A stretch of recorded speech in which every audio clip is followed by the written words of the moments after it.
birthday, Pat. Thank you. Thank you. So, good evening, everyone, and welcome to Quality of Life. I'm Pat Moore, Chair. Mariama James is co-chair. Mariama, I didn't hear. Is she here? I'm back. Okay, good, good. So many of us just attended the World Trade Center number 5 hearings, and in a little while, Mariama and Jill will give us an update. But in the meantime, we're going to start the meeting with Lucian. I hope that we have our officers here from First Precinct so that we can have the Holland Tunnel traffic enforcement discussion.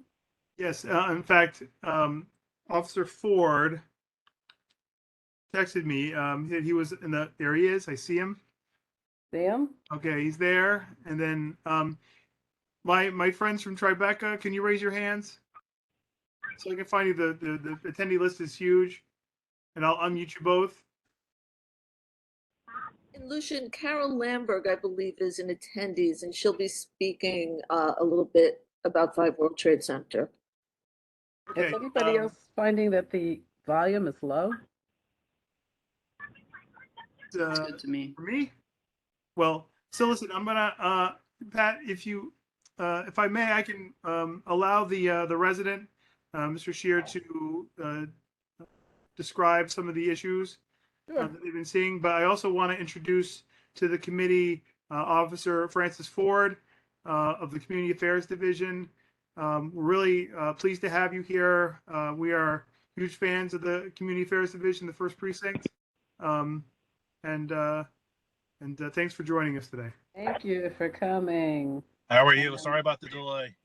That's fine. We Perfect had a timing. delay ourselves.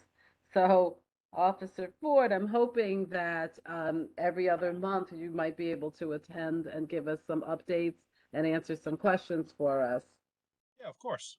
Cool, great. So in the meantime, if we have residents who would like to speak and let us know what the issue is, then the officers can tell us what they might be able to do to help. Sorry, in the Mr. meantime. Milo? Okay, great. I will kick it off then. Thank you for having me and for having the number of people who joined. I really appreciate this being put on the agenda. I just wanted to start by saying that we're really not here today, in our opinion, to talk about the sort of mere inconvenience and unpleasantness of traffic. Traffic is sort of a way of life in New York, and for those of us who voluntarily chosen to live near the Holland Tunnel, we get that some of it comes with the territory. But really the concern that a group of us residents who've been talking over the past couple of months has to do with public safety. Over the past, I'd say, year to 18 months or so, in the area south of Canal on and around Hudson, we've all sort of collectively seen a disturbing pattern of especially lawless driving that presents a real danger to all of us who live or work in the area. It's become, and anybody on this who's been in the area, especially in the rush hour or just the busier times of the weekends, it's become all but impossible to cross the streets safely. Cars block the crosswalks, cars block the box, but it goes beyond sort of mere gridlock. What we've all been seeing are things like cars getting so frustrated that they're going the wrong way down one-way streets, or motorcycles driving on the sidewalk to get around the traffic. A lot of us have talked about seeing accidents firsthand, fistfights as a result of it, and we're really looking for help here. This is something that signage doesn't solve. It really requires human intervention. For example, the Lake Street exit of the tunnel, cars are constantly making a right out of that onto Hudson Street. There are probably 4 or 5 signs there that say that you can't do that, but they're doing it because they can get away with it, because there's no penalty, and the impression that's being given is that nobody cares. And what we're finding just on a day-to-day quality of life, standpoint, is that in the absence of any sort of deterrent or meaningful enforcement mechanism, it's often devolved into just complete and total chaos. And prior to the pandemic, there was almost always a traffic cop at the intersection of Late and Hudson. Sometimes there was one at Beach and Hudson. There was always some sort of presence there during the highest traffic hours. And we as a group pushed pretty hard earlier this year, and we got one back in June, which had a huge impact, but it lasted for about 4 weeks. and then it mysteriously went away, and it's sort of back to the chaos. And so, a group of us, probably a dozen of us, got together last week, and we're talking about this, and just ways that we can improve the community. And the thing that we kept coming back to is sort of, what is it going to take to get the city to do something about this? Are we waiting for a tragedy to happen? Are we waiting for somebody to get injured or killed, or an ambulance or fire truck not being able to get to the section where a lot of us are, which is immediately to the east of Hudson, north of Lake. And the concern is that there doesn't seem to be a sense of responsibility to do something about this before there's a life-altering incident. And we've reached out to different parties. We've reached out to the First Precinct. We've reached out to the Port Authority. And what we've been told is that the First Precinct says that there's not enough manpower. The Port Authority says that it's an NYPD issue. And it's not an easy problem to solve, but right now it feels like there's not a whole lot of effort to even try. And while a long-term solution is difficult to achieve, we feel there's a lot that can be done right now at a low cost that could have a relatively high impact.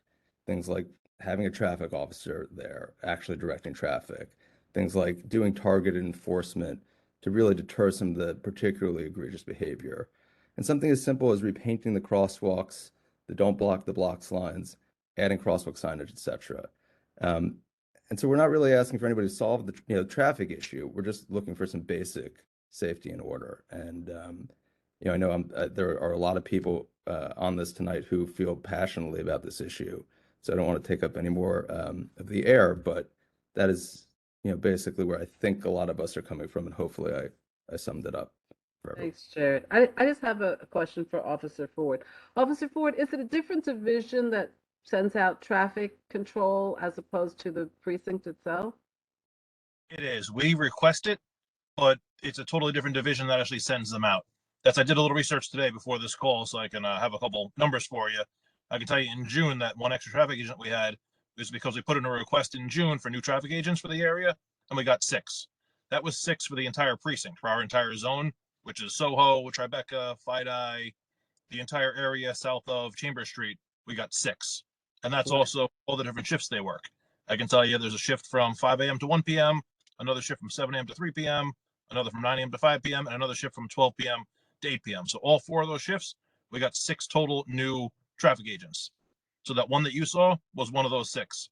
Since then, we put in several new requests for new agents, and every time we're told we just don't have any.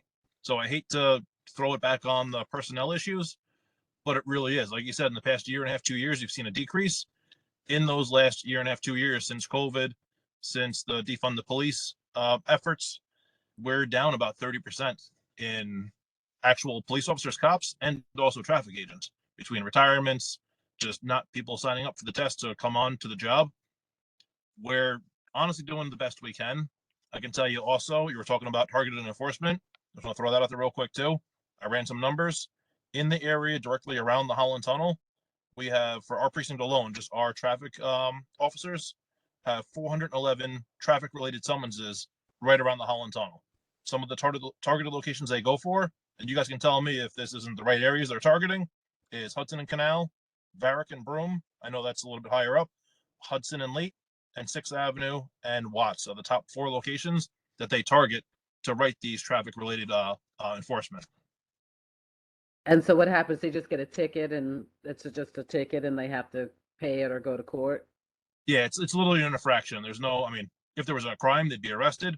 But most of the stuff, like you said, is blocking the box, cutting through the crosswalk.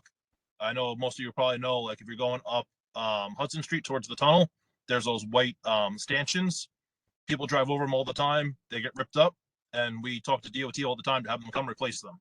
So lots of times you'll see there's a section that's kind of knocked down and kind of destroyed. Then you'll come out one day and all of a sudden there's a brand new section of white ones that are popped up there. That's us reaching out to DOT going, hey, people have kind of destroyed these. Can you send us more to help deter people from driving over them?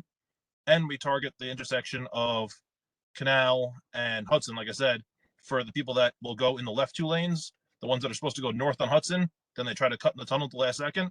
We do targeted enforcement there. Our officers actually, they don't even sit in a car. They stand on foot and wait on the side for somebody to cut in. Then they walk over to the car, pull them over, and they get a summons for it. So it's not that we're avoiding it. I don't want anybody to think that we're avoiding it. Right. We are doing the best with what we have, So I hope that you realize we are out there. Our traffic officers are out there writing summonses on foot, even not even in their cars, trying to help deter these issues. Like I said, even with the white stanchions, we're trying to deter people cutting in. So as other than personnel, and you may not have an answer, but what can we as residents do? Should we be writing letters to City Hall? I mean, what should we be doing to try to help this issue? I mean, writing to City Hall doesn't hurt. Okay. You know, to let them know, like, hey, this area needs it maybe more than some other areas. So we It- have a limited number of traffic agents to use and police officers to use.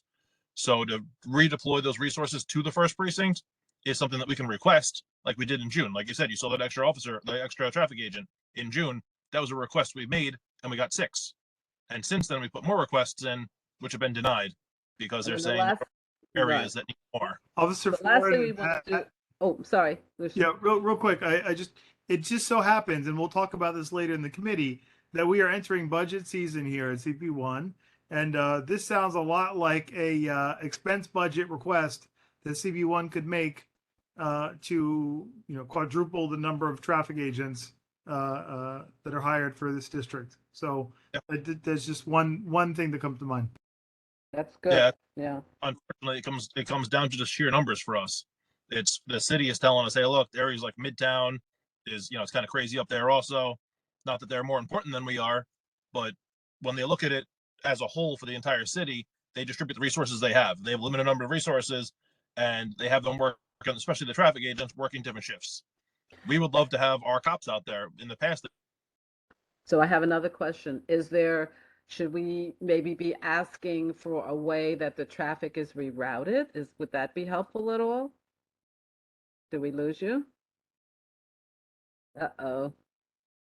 We'll just give him a minute Yeah. to see if his connection issues resolved. I know that there were some other residents here who wanted to talk. Jill and who else has their hand up? Desi, you have your hand up. Is it Jill, about this? Hammy, Jimmy, Desi. Okay. I'm not traffic related, in case you wanted to put those all together. Yeah, I wanted to talk to the people who came to talk about this issue in particular, and then we can do the board members who want to talk about this issue. I don't think we have. We have from the public. I've got 3 hands up from the public. Yeah, I know we normally do the community board first, but I'd like to talk to the residents and Okay. have them. So first one is a phone number starting with a 917, a call in. Well, let me ask you a question. Does it make any sense to continue with this topic until we get Officer Ford back? I think that we can keep collecting information and then summarize the question to Officer Ford once he reconnects. Okay. So Sorry let's have for the next I'm sorry person. for the call-in number. I accidentally lowered your hand instead of unmuting you. If you would raise your hand again, my deepest apologies. But until then, Trina Quagliori, you could unmute.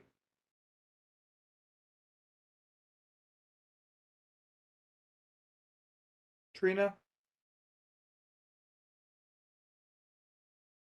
Okay, Darlene Lutz, you could unmute. I'm Darlene Lutz. I am a resident actually of CB2. However, I am 60 feet from Canal Street, just north.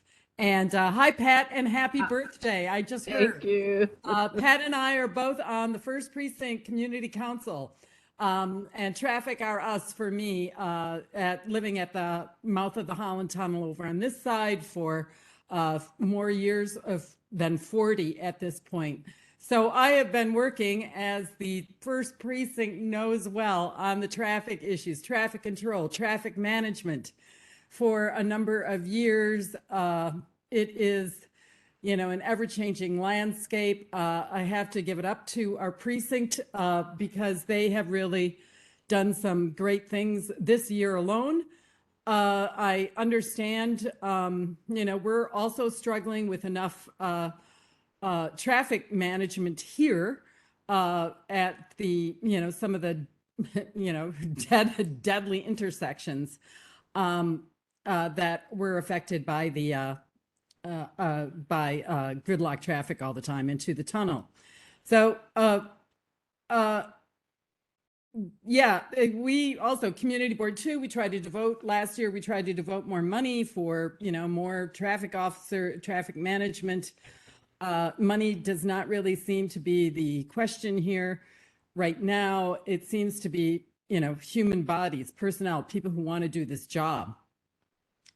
I have suggested in meetings with the DOT that perhaps, the young entrants coming into the management side on DOT, and there are a lot, that they, do a 3-month stint on traffic management, to actually learn how it flows, what the issues are before they go in and start making changes, because there are many changes coming to this area. In case you didn't know, Matt Lorenz did a project with a study with the Hudson Square bid. Some of that's coming to fruition now. There will be more traffic on Canal Street due to it.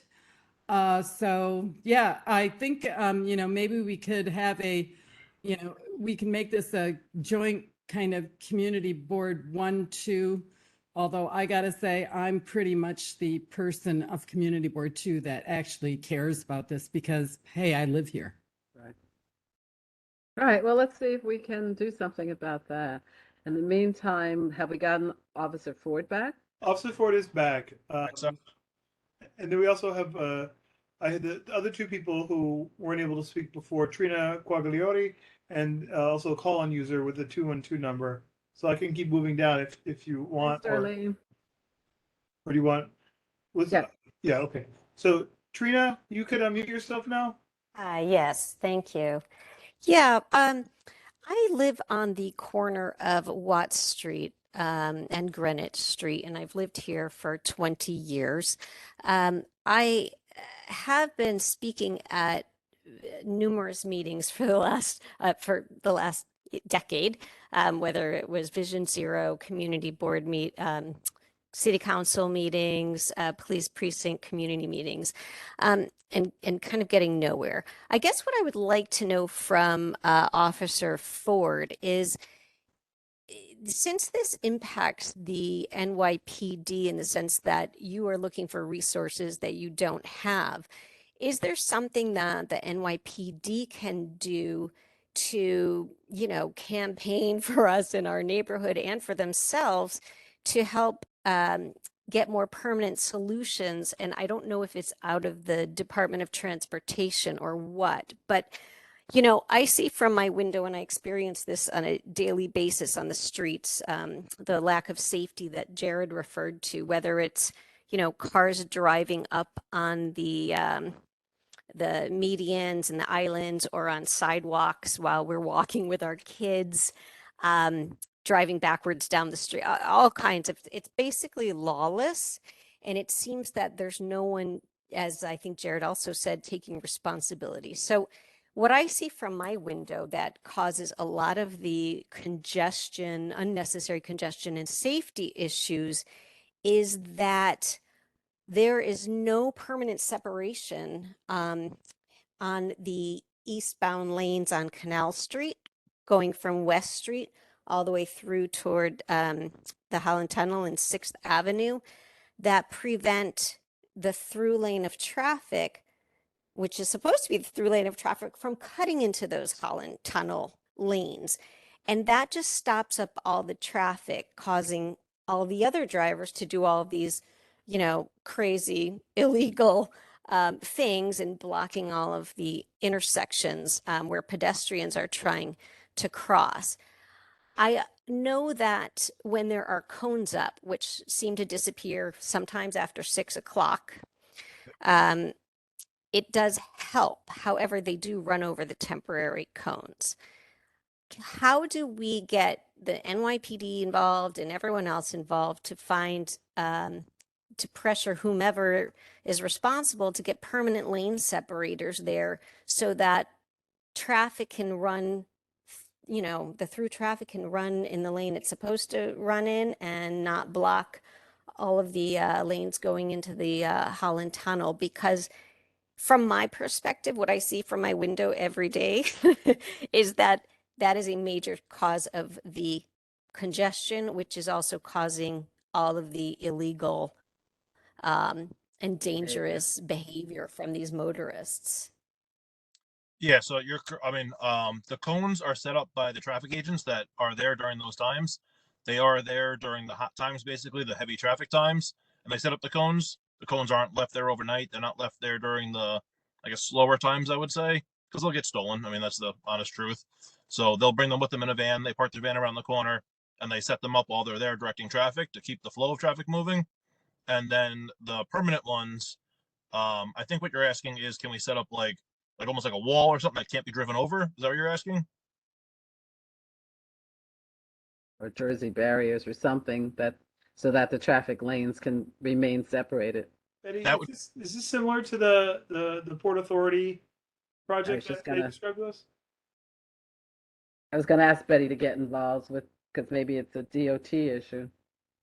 That would be DOT, but I'm 99% sure they're not going to put a solid wall across there. The reason they have the flex ones is for emergencies. If someone, God forbid, had to get out of there, there's some sort of emergency, an emergency vehicle for some reason had to get through there, they don't want people trapped inside there. Even inside the Holland Tunnel, there's not permanent, there's not a wall across that middle lane. It's the ones that'll flex for an emergency if you had to cross over that lane. It's to deter, but it's not to hold the tide of the traffic back. It's more to deter. And they do get written summonses if they drive over those, and we're there and we see it and we're able to, and they're doing that targeted enforcement. That's one of the things they would write a summons for. That was a question that I sort of had though. So obviously there are sort of two separate things we're talking about. We're talking about short-term solutions, we're talking about long-term solutions, and we can all agree that we have to work within the confines of whatever the budget is. I think what we're asking really is, within those confines, within those limitations, what can the first precinct do to maybe redeploy some of the resources? You referenced, officer, about the number of tickets being given out, and I can only speak for myself and what I've seen. I've seen unmarked cop cars at some of those intersections pulling people over, like you said, but it's at like 10 o'clock in the morning on a Tuesday, and then at 4 o'clock in the afternoon, 5 o'clock in the afternoon, when we could really benefit from it, there's no one to be found. Like, what can you maybe speak to that a little bit? Because that would be really helpful, I think. Well, can you tell me, what do you think the best times would be? I can't promise you anything, but this is what this dialogue is for. You tell me what you think. We work usually an 8-hour shift. So if the traffic officers, we have actually 2 right now that are assigned just to traffic, that's all they do. They don't answer 911 calls. They don't do any sort of community events or anything. They literally just write summonses all day long for the entire confines of the entire precinct. So for your area by the Holland Tunnel, you tell me, what do you think the best time would be to have them there? So I can pass that along. I mean, I open it to anyone else, here from the group, but my estimate would probably be 4 to 6 o'clock during the weekdays. At I know the Hubert Street and Hudson Street intersections usually a bad one. I mean, officer, when you're trying to go back to the first precinct coming up Hudson, you have to experience it yourself, I'm sure, sometimes. Just trying to get to the precinct. Yeah. I'm not saying this is your problem. It's our problem also, Yeah. we want to help the residents, obviously, but I'm saying we experience it also. Like you said, trying to get back to the precinct, and even our officers, when they leave the day shift around 4 o'clock, the guys and the girls from Staten Island are sitting in it. My own partner, he sits in it when he leaves around 4 or 5 o'clock to try to go home. We'll pull up to the precinct. He goes, all right, well, I'm getting home in 2 hours. This is going to be, a nightmare. So it's not that we don't see it, we don't experience it. But from you guys are telling me the best time would be 4 to 6, and we're all in agreement with that. I can pass that along to the traffic supervisor and see if he can change their hours a little bit, maybe. Yeah, at least we could try it and see if it helped. It's worth trying. We started late. I'm really sorry. I wouldn't mind having this topic again next month, but we started late, and I'd like to get this meeting over by 9:30, and we have a long agenda. So there was one more person from the community that didn't get a chance to speak. Lucian, do you have that person? Yeah, a couple of hands came up, but there's a one call number whose hand went up. You can unmute yourself, 212 number, unless they just put their hand down. Okay, so I will go down the list. Pat, do you want to move on from this topic? Well, just one more thing. Hello. In the meantime, we have a bunch of, someone just said hello. Hi, I'm sorry. I couldn't unmute myself. Good evening. My name is Mike Cush. I'm from actually Community 2. but we're just about 100 feet north of Canal on Greenwich. And we are a blindness social service organization that also owns our space here on Greenwich. And our concerns are slightly different, although they're definitely in line with what everybody's talking about. But pedestrian safety in terms of crossing the intersection, especially of Hudson and Canal by the Holland Tunnel, it's very dangerous, especially for individuals who can't see the traffic lights and who rely on the surge of traffic, and it's not very reliable when it's moving intermittently, or if it's coming on one angle, they might think it's coming from Canal, but it's really coming from the other side of Hudson. And I think really that the common solution that everybody's mentioned would apply is just having more agents there, not just during rush hour, but all day. We have individuals who work at our facility, individuals who visit our facility as patrons and participants that have to use the Houston Street 1 train station and come all the way down that way because this intersection, which is really only about 100 feet from our office on Greenwich, is unsafe. And a lot of times people come to our office for the first time, they look up on Google Maps how to get here, they see that getting off of Canal Street is the most direct way, and then they get to that intersection and they're kind of stuck, and they're put in a very dangerous situation there. We tried to reach out to get audible pedestrian signals installed there with no luck. It always seems like they're waiting for a tragedy to happen before they take action there. All right, so that's another Would you issue. send me an email about the audible pedestrian signal? We're I was actually gonna collecting say. locations for that. So Yeah. I put my email in the chat just now, lureynolds@cb.nyc.gov. Please do send me any locations that you recommend an audible pedestrian signal. I'm sorry, it's L.U. Reynolds? I had to call in, my apologies. Yeah, that's right. You're calling in. It's L.U. Reynolds at CB, that's for community board, .nyc.gov. Thank you. Yeah, and anyone else on the phone, please feel free to email me your comments. We're going to have to move off of this, but you can always email me and I'll make sure that everyone gets your comments. Yeah, and what I'd like to do is put this on the agenda for next month and see if we can get CB2, if they have a transportation committee or a quality of life committee.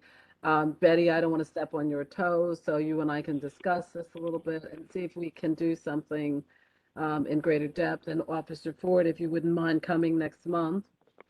Let's see if, I don't know, from now till the next meeting, let's see what we can do. And if you would try and see if you could get the officers deployed between 4 and 6, Yep. and see if that helps at all. And residents, then we need you, the officers are out there between 4 and 6, we need to hear from you whether that has helped or not. Okay? Understood. Thank you very much. Hope we can get something moving on this. Thank you for coming. Please ask your neighbors to come next month. We'll put this on the agenda again. Was there anybody on the community board, on the committee, who had something urgent about this topic that they needed to say? Pat, Not urgent. We can wait. Okay. Who Pat? just said Pat? Jimmy Song. Hi, Jimmy. Hi, how are you? I'm well. Yeah, I'll make this really quick. I really thank the officer to bring the numbers of tickets that was written, because I can tell you Lake Street is definitely a very lucrative area for the city. So I'm standing here right now, right? All these cars are legally parked, right? You see? We're losing your sound, Jimmy. We've lost your sound, Jimmy. Oh, you've muted yourself. Jimmy can't hear me. All right. Jimmy, you've muted yourself. Oh, there you go. Now you're unmuted. Oh, I see. Okay, so Anytime you're welcome to come here. There are cars illegally parked all the time. There are cars broken down. There's Bridgeton tunnel people throwing up on the street. Come on over. You're right across the street. Okay. So I'll maybe send the you and guys over. Officer Ford can arrange to meet one another Yeah. over on Hudson- Lake Street. Here we go. Hudson and Lee. Jimmy? There's a car on the sidewalk. Officer Ford, What's the I'll connect location? you with Jimmy. I'll connect you and Jimmy. Thank you. Great. All right. Thanks, Jimmy. Thanks, Officer Ford. Stay safe out there, please. We'll Thank see you. you next month. Okay, Can I good. before the Very- question? Oh, Did you mi- know? oh, Desi, important? Yes, It's just is are you still here, Officer Ford, or no? Yes. yep. Well, I guess I can just direct this to the board. So, Officer Ford mentioned the defunding the police efforts that have sort of hindered this situation, and I'm just wondering if that is because there's low enrollment or interest in. Is it like a human resources issue? Because the defund the police effort is about redirecting resources to agencies that are better equipped to be able to deal with issues. And so on that, I would ask if for the next meeting, perhaps if there is another agency that is able to also address this issue. Is this solely a police issue? Is it a transportation issue? Can there be other city agencies that can help address Well, this? that's why Betty and I will talk and see if maybe DOT needs to come to the meeting next month. Yeah, Great. right now, Thanks, Desi. enforcement, I'll tell you real quick, right now, enforcement is only the NYPD. I know there was stuff floated out there in City Hall about letting other agencies write tickets, like parking tickets and stuff like that. As of right now, I can tell you we're the agency that can write tickets. Parking tickets, moving violations, all that kind of stuff is only the NYPD. There's no one else that can write it. So when our personnel is down, we have less people to write those tickets. That's I can tell you honestly, just being very blunt with you. If eventually they let DOT or someone else write those tickets, then maybe those numbers will go up. But that's nothing to do with NYPD.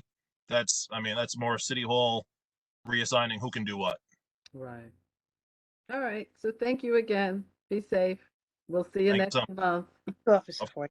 I'll be there. And thanks for the members of the community that came out to discuss this topic. Please look for it on the agenda for next month. Bring your neighbors. And Betty, you and I will talk, and Lucian will talk. All right, so we're going to move on. And every month we have DDC come and give us updates. Every other month, I'm sorry, come and give us updates on all the projects that are happening in our community. So who do we have here tonight from DDC? Hi, Pat. This is Marlene Nunez, and I'm joined by members. Hi, Marlene. Hi, members of construction management. There's also a brief PowerPoint slideshow that we have set up. I believe Bashir, are you you're listed as a panelist? Who? Bashir Sawaked. Yes, I'm here. I'm about to share it. Okay, All right. good. Let me know if you need me to presentation privileges or anything. There you go. Can you see it?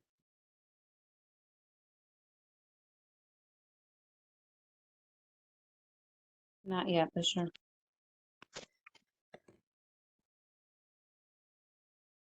Now we can. Okay. Now we can. All right. So, Bashir, would you like to take the lead and go through the slides? Yes, the first project we have is gonna be for Madeline Skoblik. Hi, this is Madeline. I am the engineer in charge for the West Broadway project, reconstruction of combined sewers in West Broadway. We started the project, I think it was early June, so we've been going for about 3 months now.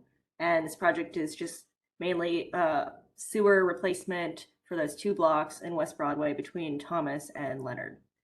The projected completion date is June 29th, 2024. We're expecting that to stay the same as of now. And percent of work completed is around 16.4%. There we go. Completed 16.4% of the project. Basically of the original scope, we are adding a bunch of water main. I'm going to show you on a different slide. So I guess that's really just accurate to what we have funding wise for this project. So 16.4% of the overall budget. And so when do you think you might be finished with this? Well, right now the projected completion date is still end of June 2024. So okay. I'm expecting that we're going to take that full time, if not more, depending on different utility interferences that crop up.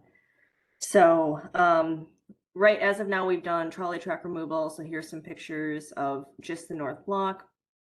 And then we've also done a Con Ed new gas main transfer connection from the west side to the east side of the street. just prepping because we're adding, again, like I said, go to the next slide, please. Oh, there we go. So you can see we've got the sewers there kind of halfway in the sidewalk on both the south block and the north block. We started on the north block because the scaffolding is still up at 60 Hudson. As of now, they said they were going to have it removed by mid-September. I think that's being delayed. I'm not really sure why. So we're waiting for that to come down before we can start on the south block. So we're on the north side right now. We haven't started any of the sewer work because we are trying to finish the different utilities that we need to move out of the way before we can do the water main as well. You can go to the next slide. There we go. Okay, so we talked with the DEP, and basically this wasn't part of the original contract, but there are some very old cast iron water mains.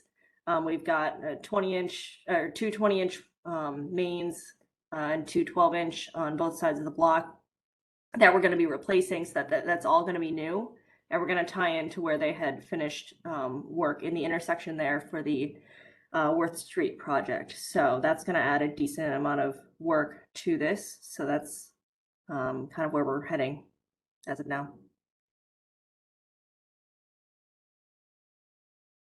Any Thank questions? you, Madeline. So the next project we'll have is going to be a reconstruction of Greenwich Street. Please add Peter Rorolph to this meeting. Hey, Pat, how are you? It's Frankie. Frankie Lau from DDC. How are you? Hey, Frankie. Do you think Hey, you Lucian. I was muted. Hi, Frankie. Oh, happy birthday to you. Thank you. Apologies. Do you think you can make that map a little bigger? All right now, nope. So, Lucian, did you move Peter over, my RE for the project?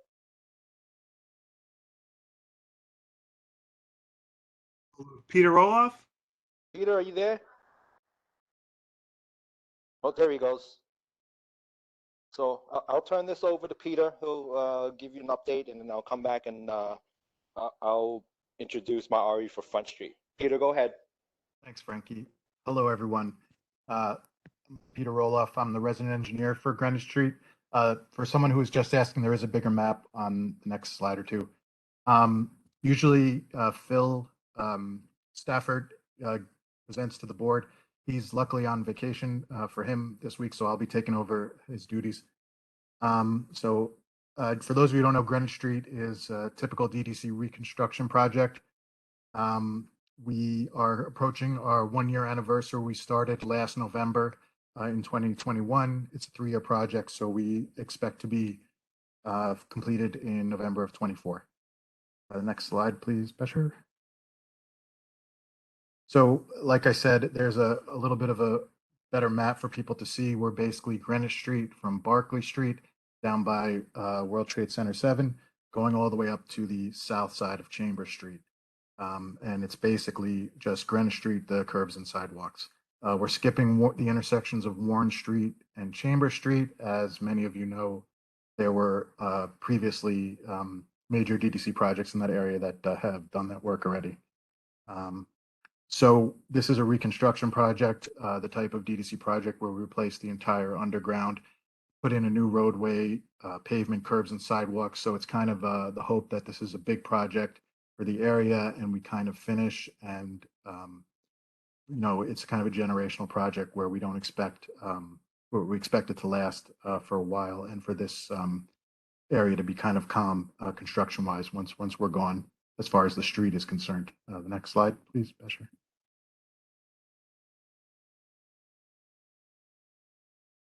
So kind of a busy slide here, but just where we are, like I said, we're a year in. Our project is broken up into 2 phases. We did that to kind of lessen the impact. So from Barclay up to Murray is the first phase. We don't really have a presence from Murray to Chambers Street right now, and that's on purpose. So really the construction is limited to kind of half of our area. And that's where most of our work is. The main utility work that takes up the most time of our projects is going to be from Barclay to Murray, and we expect that to be 31 months starting from last November. So May 2024, we will completely finish that area. And by completely finish, I mean pave, curbs and sidewalks and walk away. And we'll move our project to the second phase to the north. Again, so we kind of finish one phase and move along to the next phase, leaving the first phase to kind of go back to more normal life. And our second phase is a much shorter duration. It's only about a half a year from Murray to Chambers. A lot less work is planned up there. What building is that again? I apologize. The rendering that we're looking at. Yes. So the rendering is looking north on Greenwich Street. On the left side, that's the Bank of New York Mellon. This is a rendering of their project. We're extending the curbs for them on the west side of Greenwich out into the street, and they are going to install those bollards you see. A very typical kind of project. We have a resolution against those bollards and against the build out as planned and designed. Yeah, we've definitely been informed of that, and we know the history of it. And at this point, we're just kind of resolved to, lessening our impact and just doing the job as quickly and neatly as possible. So you are installing, or DOT is installing the bollards as designed by the building owner without input or consideration of the community board, or the community board wishes have been put aside. Is that what I understand, correct? Let me just, I'm sorry, let me just interrupt. We're not actually doing any of the bollard work. We're just doing the curbs and sidewalk extension work. The building itself is going to come and do the bollard work. Absolutely correct. So we are working, hand in hand with them to technically put the curbs in a spot where the bollards will come in after. But as far as the projects and the bollards approval, it's an entirely separate project. We speak to the bank once a week as a project coordination type meeting, and we've informed them of the concerns of the community board, and we've told them that they're expected to be here to answer those types of questions.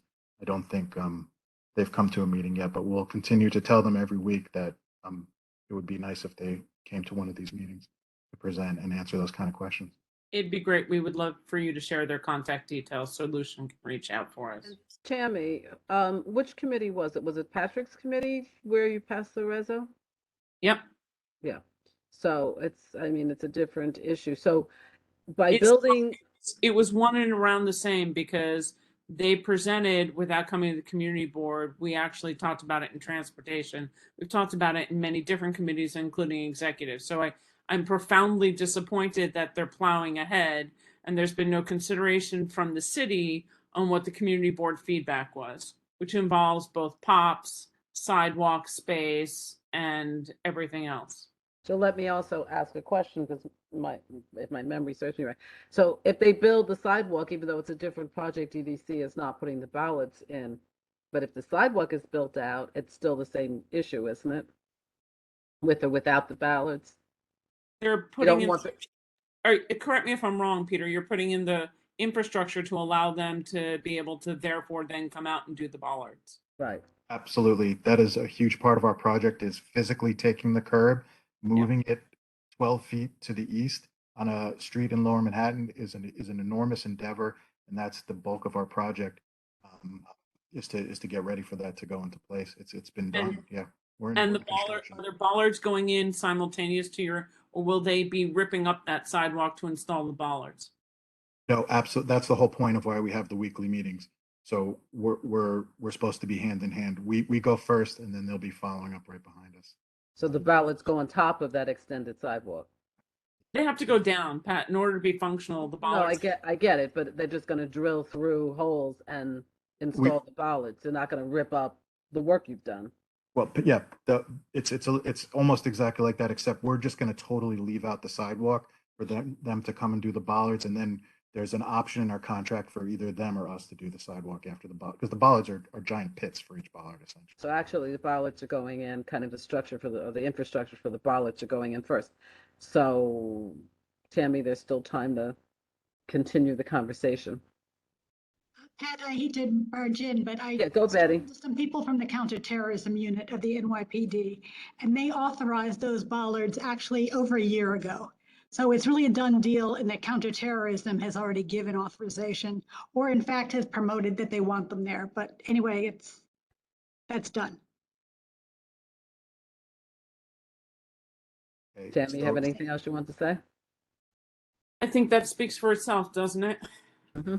You know, it's not the best use of how to make the space beautiful for the public realm, and it's cheap and it's easy and it's what they want. All right. Well, let's continue the presentation and we okay, can talk about it yeah, separately. I understand. So as far as our project goes, we are right now we're on the east side, and this is just a quick look behind the fence of what we typically do out there. Same picture that you see on a lot of DDC projects, a hole in the ground. But we've had wonderful progress on this job. We've had a lot of luck combined with a good contractor, and we are on schedule for the first year of the 3 other projects. So we've really moved quickly down the west side. This is Murray Street looking east. There's some nice mature trees back there that were kind of in jeopardy for a while, but we were able to come up with some technical solutions, and those will all be staying, I'm happy to say. Just one thing I want to mention about this intersection work. Earlier in the presentation, someone mentioned APS type signals as an issue throughout the city. We call them accessible pedestrian signals.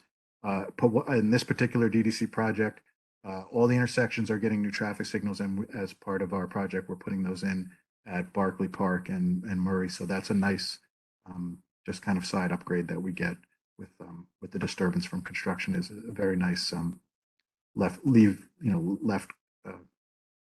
something left for the community. That's really a nice technical feature. Okay, the next slide, please, Butcher.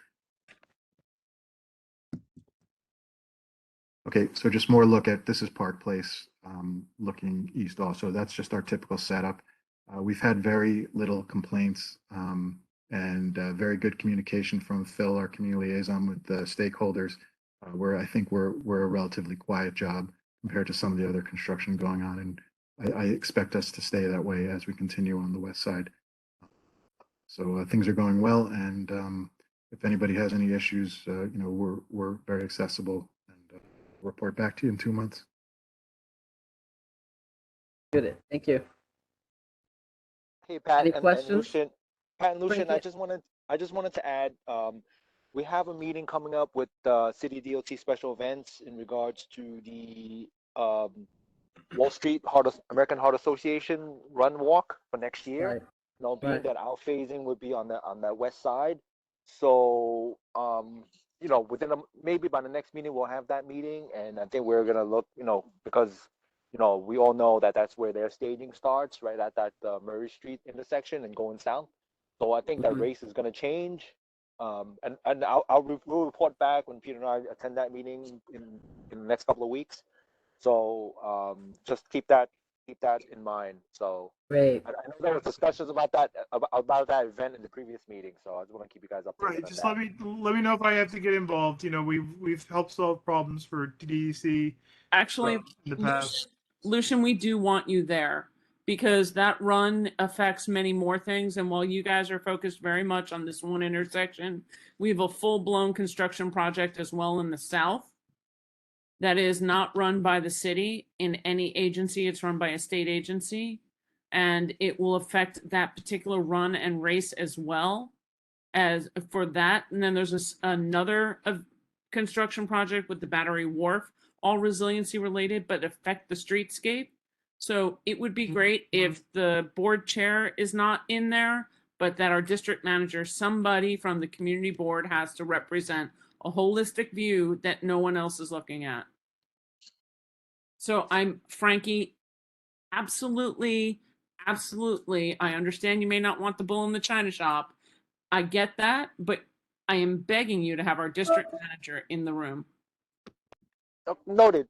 I mean, it's not my meeting. I will bring it up to City DOT Special Events, and we'll go from there. And Lucian, we'll touch base, and we'll figure this out as the meeting gets closer. And then I have one other question. I'm sorry, Pat, but like my irritation's up. There is an awful lot of agency parking that is in your construction zone. So what is the plan for one of my favorite parking permits in the city, which is right out front in your zone? is the parking permit for the Department of Actuarials. I mean, where is the agency parking that is currently allowed on the street and the other parking?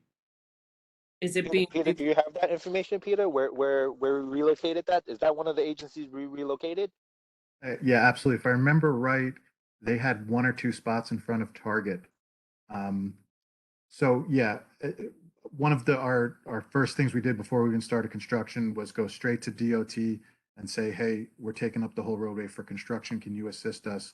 Agency parking in DDC projects has to have full reciprocity in the neighborhood. We can't eliminate the spaces.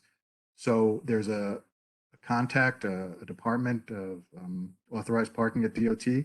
We've moved spot for spot. We've moved them at other locations in the neighborhood, and they're within a few blocks right now. We've given every spot we've taken. We've given a new spot to.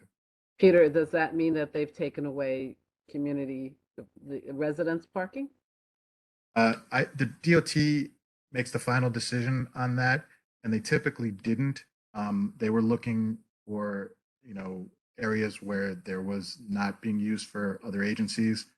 I really have to look at the map. I don't want to say.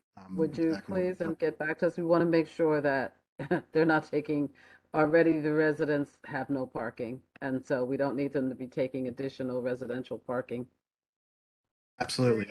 We had no say in it at DDC. That's right. If you could just tell us I could where. definitely get you the info for sure. Yeah. And it was done a year ago, by the way, so this has been in place. But Peter, it seems to me that there's many things that have been done, quote, a year ago, which I'll just say was still during pandemic times, and the community board was left out of the loop. So it's a little frustrating that conversations were had and no one had the courtesy to come back and tell us for things that we've been working on and advocating, and kind of left out in the cold. And that's an insult to the public realm. It just is. And that's not your fault. You're just the people who are rolling forward with all the stuff that comes. But I'm just saying that we've worked on things for years, and then to have no follow-up and no conversations when decisions are made. We've been coming to this meeting for over a year, and this has been stated before. I mean, I'm also, repeating this it is from Marlene what was said a Munoz. year ago. Yes, from DDC Ocon, all changes to parking restrictions, things that are affected by the project are communicated to our Office of Community Outreach through advisories, and they're provided by the Community Liaison, and the Community Board does receive notices before these changes happen. So if they happened a year ago, then those changes were communicated. We can always ask Philip to share new advisories just as reminders as the project moves along as well. If you can ask them to share it again, that would be fantastic. Thank you. Great. I will do. Thank you. So Peter, are you finished or you have more? That's it for me, yeah, unless there's any other questions. Okay, thank you. So Pat, let me introduce Howie Dang. He's my resident engineer for the Front Street project. Howie, take it away, please.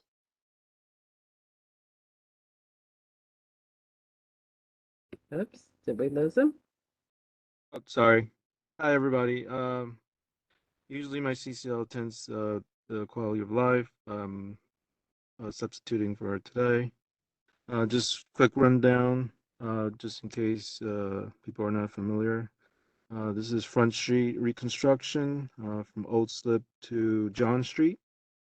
The 6 blocks of full roadway reconstruction. We'll also be doing curb and sidewalk.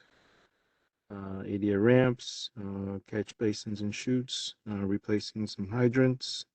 We do have streetlight and traffic signal, including APS at one of our intersections, which is Maiden Lane.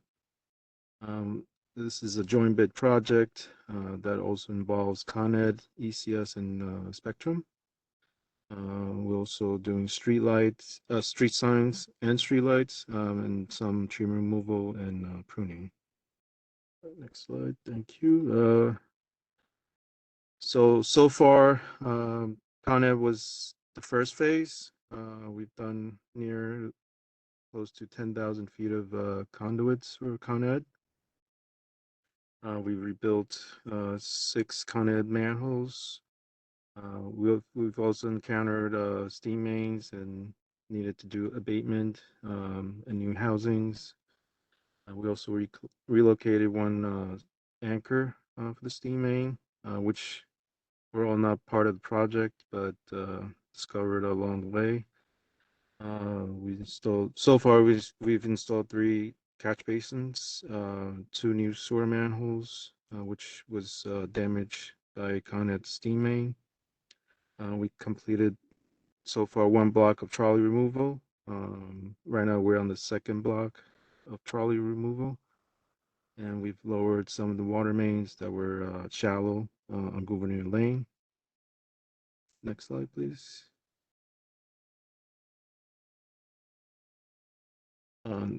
As you can see, this is some of the damage that was that were discovered that was unanticipated. So we're working towards fixing those issues. Our original completion day was June of this year, but because of a whole host of issues that we found, we've had a time extension, and now our completion day is going to be October 13th of 2024. I'm sorry, October 13th of 2023. So that's where we are right now. Any questions? Pat, as you can see, just looking at the photos, we've encountered tons of unanticipated utility work. Everything we found has been shallow along that corridor. We're slowly moving along and relocating everything and get everything down to that correct depth, so we could give we could give back a newly built street, reinforced, 11 inches of concrete base, so you're going to get back a bigger, better roadway than you had originally. And So, we know when you open the street, we never know what you're exactly, gonna find there. exactly. We found, there's a lot of unanticipated damages to existing infrastructure that we're addressing as well. So, in addition to the new roadway you're gonna have, sections of the sewer that were damaged that nobody even knew, and then we're gonna have that replaced. So those things will not pop up to be an issue later on. Right. Okay. So completion date we have is October 13th, 2023. Okay. Yes. And then we're coming up on, of course, we're getting ready to enter into bad weather. So we'll see what happens. All right. So what do we have? VC Street and what else is left? VC Street. Trinity Place and Nassau. So right now, let me introduce myself. I'm Bashar Sawagid. I'm gonna be the resident engineer for Bessie Street project. So our notice to proceed is gonna be 9/19 of 2022, which is the coming Monday. Completion date we anticipate September 17 of 2024. It's a 2 years project. This section of Bessie Street was selected because of the roadway impact from truck detours during cleanup and reconstruction efforts, and the surface utilities that needed to be quickly replaced in the aftermath of 9/11 events. The next slide. So let me know when you see the next slide, because there is a lag between when I change and what you see. We see it, Reconstruction of VC Street future project. And the scope of work. Scope of work, we see this. Perfect. So this project will include installation of catch basins, sewer cleanout manhole, water main upgrade, private utility upgrades, street lining, and traffic sign work. The sidewalks, pedestrian ramps, and curbs will be upgraded to the lower Manhattan standards of 6-inch granite curb and dark pigmented concrete sidewalks. I also have in the meeting our community construction liaison, Laura Rivera, and on the screen you can see her email and her office phone number. Laura, would you like to say something? I believe she needs to be transferred to the panelist group. But yes, Laura is our community construction liaison for the project. She'll be in touch with the community board and all stakeholders in the coming weeks as the project prepares to begin. While Laura is coming on. So this is between This is between Broadway and and Church Church? Street. Yes, Broadway and correct. Church, right, okay. Thank you. Hi, Laura, are you there? Can you hear us? Hi, can you hear me? Yes, we hear you. So I just wanted Hey, to Laura. hi, how are you? I just wanted to formally introduce myself. I will be the community liaison for the Vesey Street project. I am currently doing outreach for the community. As the RE Deshar said, my email and my phone number is on screen right now. Anybody who wants to be added to the neighborhood notification list, please feel free to send me an email and I'll be gladly do so. Just a question, how, if at all, will this impact, St. Paul? Yeah. The church. So we are working on the north side of St. Paul. Like at all times, we will maintain the sidewalk and access.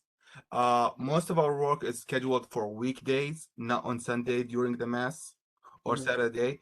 The water shutdowns will be nighttime work from 9 p.m. to 5 a.m. just to reduce our impact on the community.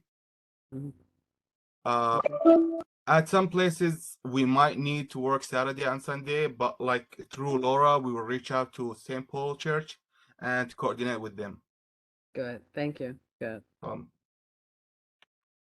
Any other question regarding Bessie Street? I wanted to ask a quick question on this particular site about the pedestrian crossing access. Which side of the street is it again? I apologize. So this part is Bessie Street between Church Street and Broadway. Right, between Church and Broadway is on the side of St. Paul's. Yes. And so I'm asking about the access to St. Paul's Church. So and whether or not there be pedestrian or vehicular access. So at all times, we have to maintain 5 feet of sidewalk. Unless we are replacing the sidewalk, we can't have it open during that week. And we always will have 12 feet lane of traffic open at all times.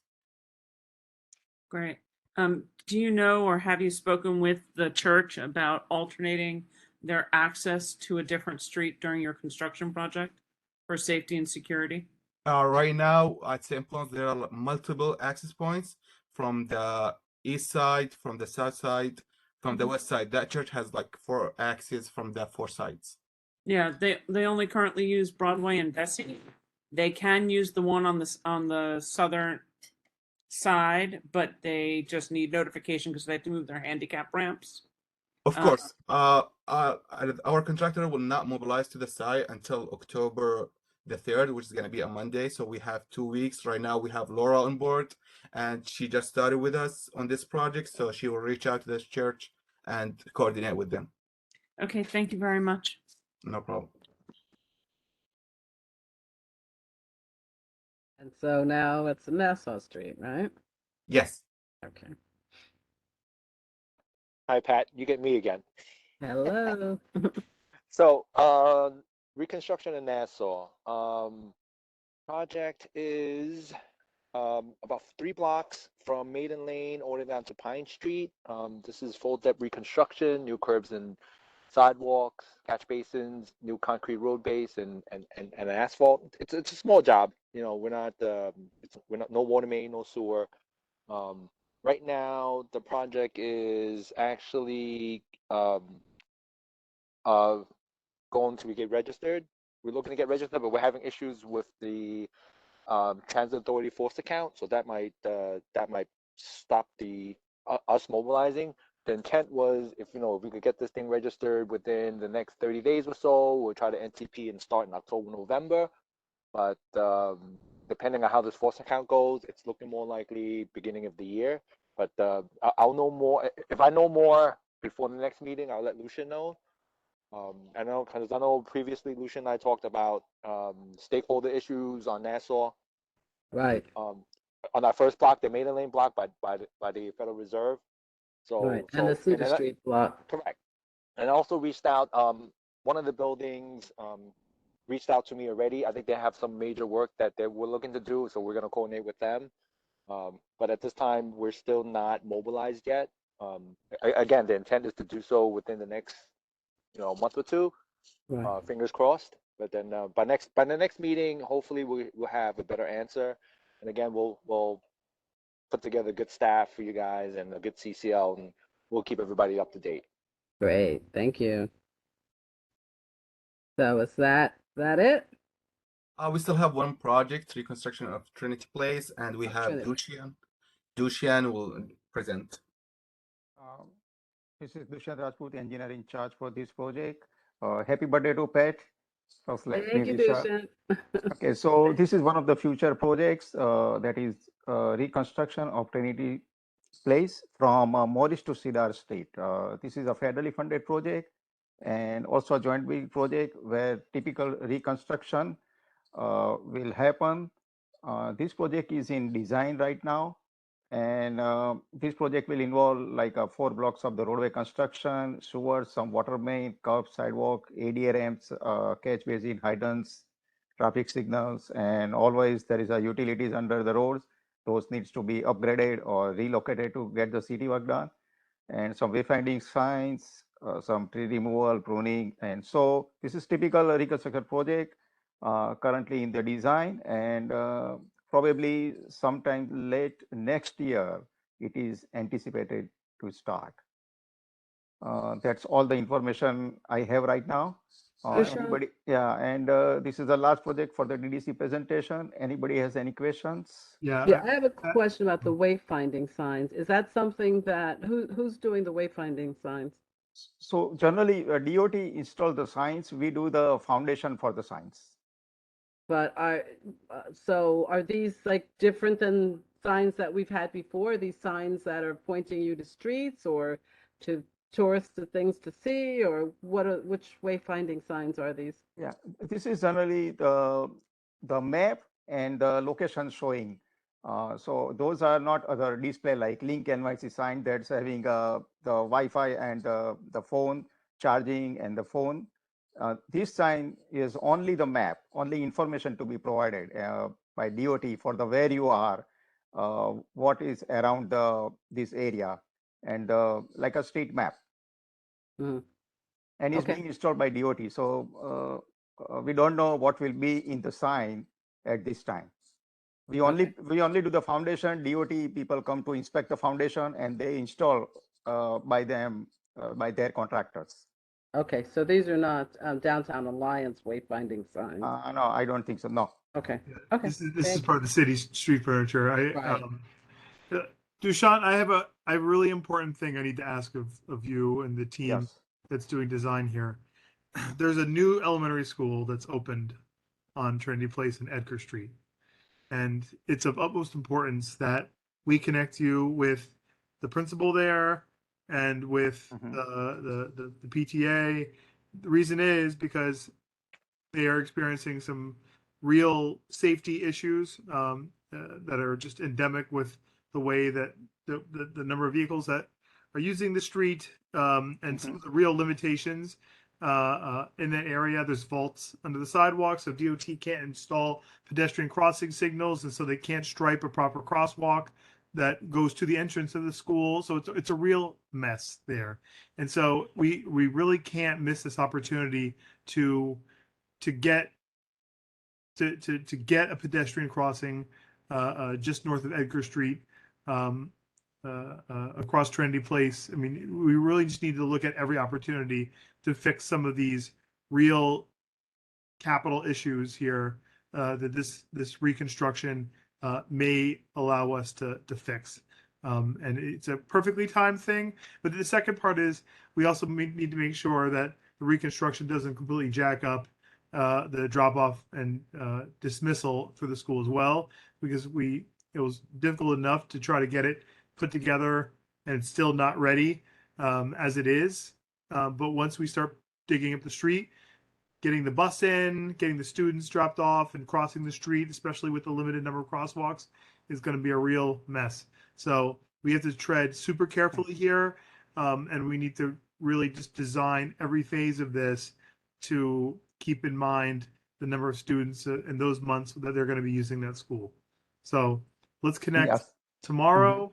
I'd love to just talk to you more about it, but if we can't get this any further in design without really thinking through these issues.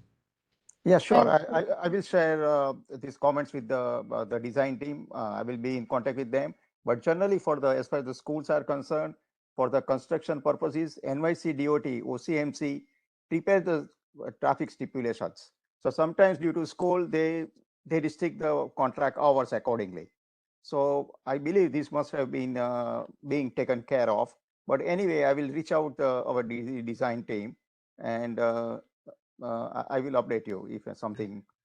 Perfect. The community board is sure. not really, we're not leaving anything to chance. We have to Yeah, sure. just, forensically make sure that we have everything in place. Yeah, sure. I will make sure I will share with you. Thank you, Sean. Thank Yeah. you. Lucian, you can also reach out. Hi, Lucian. You can also reach out to myself, Marlene Nunez of DDC Outreach, regarding these questions, concerns you may have regarding this project and design as well. Thank you, Marlene. Well, thank you, the entire team, as always. We appreciate you coming and giving us all the updates. Committee, if there's any urgent question, go ahead and ask. If not, can we wait until month after next when they come back so that we can try to get out of here by 9:30 the latest? Anyone have an urgent question? Nope. Okay, so we're gonna move ahead. Thank you, DDC. Thank you. Everyone enjoy the Thank rest you. of your Thank you. evening. Thank you. Good night. Happy birthday again. Thank you. So now we're going to move to World Trade Center number 5. Wait, the last little bit of DDC is the Manhattan Detention Complex. Oh, forgot. Sorry. Hi, everyone. I'll start the presentation. I'm Lauren Messier with the Program Management Consultant team working on behalf. Lauren. Can you hear me okay? Okay.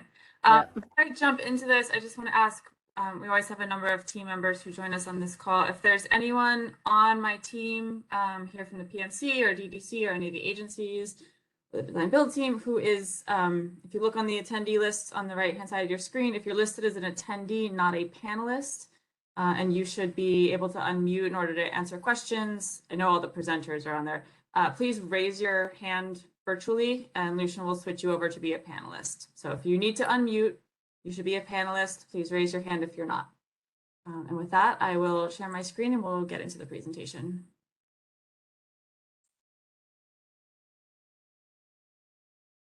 Let's make it, there's always so many things that pop up. Let me make it full screen. Okay. So for tonight's presentation, we will jump right into updates on the community engagement front and resources that are available to folks during the construction process. I will then hand it off to Richard Peterson from the Gramercy Group to go through the Dismantle Updates, and then we will open the floor to questions and answers. Starting with community engagement, I'm really pleased to share that we did finally resume the neighborhood advisory committees. So we had our first one in a while in the end of July, and those will continue quarterly now throughout construction, throughout the dismantle process, and also the design and the construction of the new facility. We'll also continue coming here, presenting to the community board, and at major milestones, we will also convene the China stakeholders group and provide briefings to that group as well. Oops, sorry, the slides are sticking on my mouse is. As always, there are many resources available to the community throughout construction. We do have the neighborhood notification list. So if anyone wants to be receiving our weekly construction bulletins and updates, advisories in the event of impactful activities, please, you can either put your email address in the chat if you're not already on that list, or send an email or a phone call to our Manhattan CCL. The contact information is listed here on the right side of the screen. You can also find this contact information available on our website.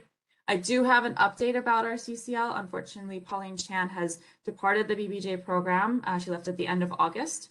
We are working feverishly to find a suitable replacement for her. In the meantime, the office does remain fully staffed during those open hours from 7 a.m. to 3:30 p.m. Monday through Friday. we have people on our team who are answering that email and answering that phone. So all communication will continue uninterrupted while we look for a replacement. So thank you so much, and I do hope you all enjoy Sorry, making sure. Lauren, was there some way, I don't remember, for if there's an emergency on Saturday and Sunday, how was the community supposed to contact you to let you know?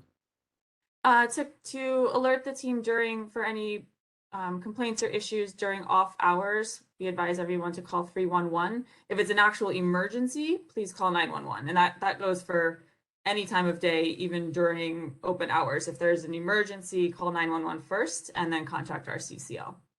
And so if you're going to start doing any work, which we hope not, but if you're going to do any work on Saturday and Sunday, will you supply us with a contact number? Yes. You have a variance and you're going to do some work. It needs to be just during the off hours. Let me think about that. I think during off hours it's calling 311, but if our CCL is on site because there's work happening, the CCL's phone will be working. All right, and we'll have that. Is that the number that we see here? That's the number on the screen. Yeah, the phone number and the email address are designated for the program. So regardless of who is filling in as our CCL, that contact information will remain consistent. Okay, great. Thank you. Thank you all. We had a request the last Quality of Life Committee meeting that we attended in June for some updates about and sharing kind of the information that we log on our outreach activities that we do for in-person outreach throughout the neighborhood. So we're sharing all of that data and that information with the community board, but I wanted to give it a little bit of context and preface it here with some explanation first, so you're not just looking at spreadsheets and trying to decipher what all of this means. So what you're seeing on the right side of the screen, what we're showing here, and again, I just want to underscore, this is outreach that we do in addition to all the weekly bulletins and the notifications that we send out. All of that goes out to everybody on the NNN list. But as a extra outreach to folks who are most impacted by the construction activities, we have two kind of roughly defined outreach zones. What's outlined in the red is what we call our immediate zone, and the extended zone is outlined in the darker line. And these just kind of designate roughly, the immediate zone are the people who are facing the site, the businesses and residential units that are immediately surrounding the site, and then it extends outwards another block or so for folks who are impacted by construction. And in the immediate zone, our CCL goes around and makes sure to stop by each address at least once a week, and then we try to do monthly rotations throughout the extended zone. So that's what you're seeing here. We have stats on the left side of the screen that are tallying up the number of visits that we made throughout the months since we last met with everybody in June. And then this is a snapshot of the logs that we keep. And again, we can share these with the community board. We are redacting all personal information. We're very conscious of folks' privacy, but we do share just the addresses and the dates where we did outreach. I do just want to make a note for everyone's awareness that most of the residential units in these outreach zones, we do not have physical access to. These are not addresses where our CCL can just open the front door and walk in. They don't have doormen or management companies that we can contact or interface with directly. In those instances, our CCL is posting we call it the PIC card, project information card, with general information about the project as well as contact information for the CCL. That information is posted regularly outside of those residential units. And then for the businesses, we have confirmed that most of the businesses that we reach out to are also already included on the NNN list. So they receive via email the weekly bulletins and construction updates. For any that don't, and there are a few businesses who have shared with us that they don't have an email address, we do deliver paper copies in person to those businesses within the immediate zone. So if you have additional questions on that, we can answer after this presentation or follow up offline after the meeting. I also want to share an update. Again, this was an issue that was brought up during the June Quality of Life Committee meeting. A couple of folks expressed concern that they were hearing that the businesses on the east side of Baxter Street, so we're looking at a zoom in of the site, the Dismantle sites, the Manhattan Detention Center is on the bottom of the screen. There's Baxter Street between Bayard and Walker. So we had heard that these businesses because of the presence of the outdoor dining sheds and then also the construction fencing and the parking lane on the west side of the street, we're having issues receiving deliveries, supplies and food that they need in order to operate their businesses. Because there is public parking on the east side of the street, but it's pretty limited, again, given these site constraints.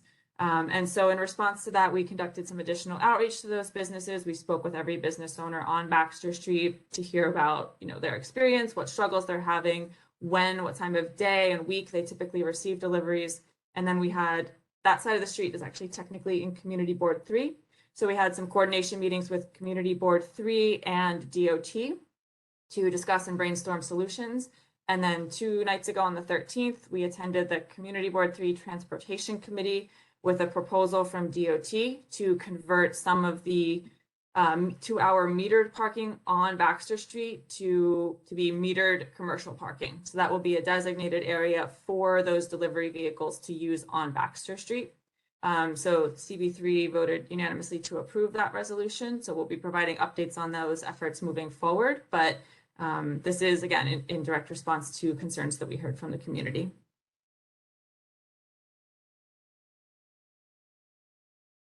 And I think the last update we have here on the outreach front is about construction fence wrapping. And so this is just an image on the right of the typical DOB green plywood construction fencing.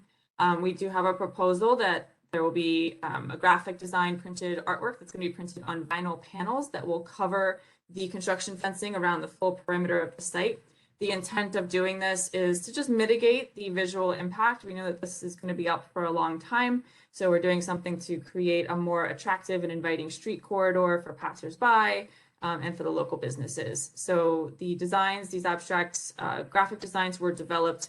We're actually doing this at each BBJ site in all the boroughs, not just in Manhattan. And they were developed by an NYC-based and an MWBE certified graphic designer. And we're having the panels printed by a local MWBE certified business local to the area. And we anticipate an installation around the end of October, early November. Great. It will look good. And with that, I'm going to hand it over to Rich Peterson for Dismantle Updates. Good evening, everybody. My name is Rich Peterson. I am the construction manager for Gramercy Group doing the dismantlement project. Just to update everybody, we have completed our site assessment and surveys. The interim Sally Port has begun construction with an anticipated completion date of November. Mobilization site fencing is completed with the exception of the sidewalk shed. We are waiting to install that just in time so that it is not any additional hindrance to anyone in the community. Internal work is continuing in the north and south tower doing abatement, and that should continue through the end of the year. Dismantle work, scaffolding will be coming to the site, hopefully, it says here on August, but we are still working on finalizing that, and you should start seeing that in the next month to 2 months, with dismantle going through July of next year. This is the current layout of the site, phase 1, which is completed with the exception of the sidewalk sheds as shown in blue along Center and a little bit on the north end of Baxter. That, like I just said, will be coming up just in time. The next phase on the next slide will be continuing. Once the Sally Port is complete, you will see the fence on Baxter continue south to encompass the Sally Port at the south end of the site, as well as you will see additional sidewalk shed installed over the area of the existing Sally Port in front of the new Sally Port. Next slide, Lauren. Here are some progress photos of the site. You can see on the left, you have the new Sally Port construction beginning. You have the view of Center Street where we have the turnstile entrance to keep the site secure. And you have the Baxter Street fencing that was just talked about with regards to the wrapping. Pest and rodent control is ongoing. We are abating them monthly and keeping an eye on them. If anybody has anything that they've seen they want us to address, just let us know. But we are continuing to monitor that and keep it updated monthly. Environmental monitoring plan. I know everybody has been asking about this. This is our most recent plan. Currently, all of the monitors in the MTA space are installed, as well as the camp monitoring in the areas of the Sally Port.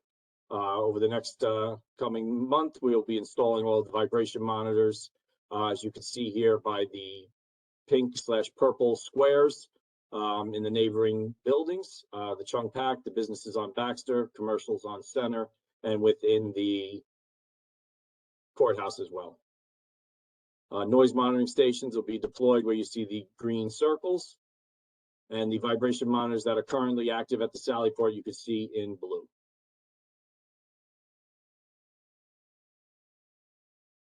Asbestos air monitoring is ongoing. With these procedures in place, the community is protected based on keeping the work areas in negative air, meaning that the pressure is lower than the outside, so all airflow is directed into the work site, and we have the proper air monitoring around the perimeter to ensure that the asbestos fibers do not exit the work area. And at this, I'll change it back to Ira to go over the emergency response protocol. Yeah, unfortunately, everyone, I apologize. Ira Tenenbaum from New York City Emergency Management was here tonight, but he had to. I am here. Oh, you are still I'm here? still here. I stuck around. Awesome. Thank you. Go ahead, Ira. No problem. No problem. Good afternoon. Good evening. Ira Tannenbaum. I'm the acting deputy commissioner for external affairs at New York City Emergency Management, and I understand from my colleagues at DVC that there's been some discussion in previous meetings about what would happen in the event of an emergency. And so one of the things that I wanted to, I'm sure most of the folks on this call know about, is Notify NYC, which is the system that is in place from New York City to push out emergency notifications to the public once you've opted into it. So if there is a incident that occurs at the construction site, as happens in, unfortunately, a number of incidents throughout the city, we would NISM would be made aware of it, typically by tracking the 911 response through our watch command, and we would work with the Department of Buildings and other agencies that might be required to investigate and make sure that they are notified, in addition to notifying OSHA, to make sure that they are aware of an incident and are responding appropriately. Our role in emergency management is to coordinate with our partner agencies and other organizations, city, state, and federal, and private sector, to make sure that they have the resources that they need, and also to convey the messages that are necessary to the public during an emergency. So if there is something in a particular event, like a crane collapse, you can see it here on the slide, or some other air quality issue that requires immediate notification, our public warning specialist in our 24/7 watch center would be able to take that information that we would receive from our partners at DDC or some other or another agency, and push that message out to the specific zip codes that are impacted, or that are determined to be impacted in consultation with our partners. Again, it's important to know that Notify NYC is a system that requires folks in the public to opt in. So I know there's the neighborhood notification tool that DVC uses already, and goes around and encourages folks to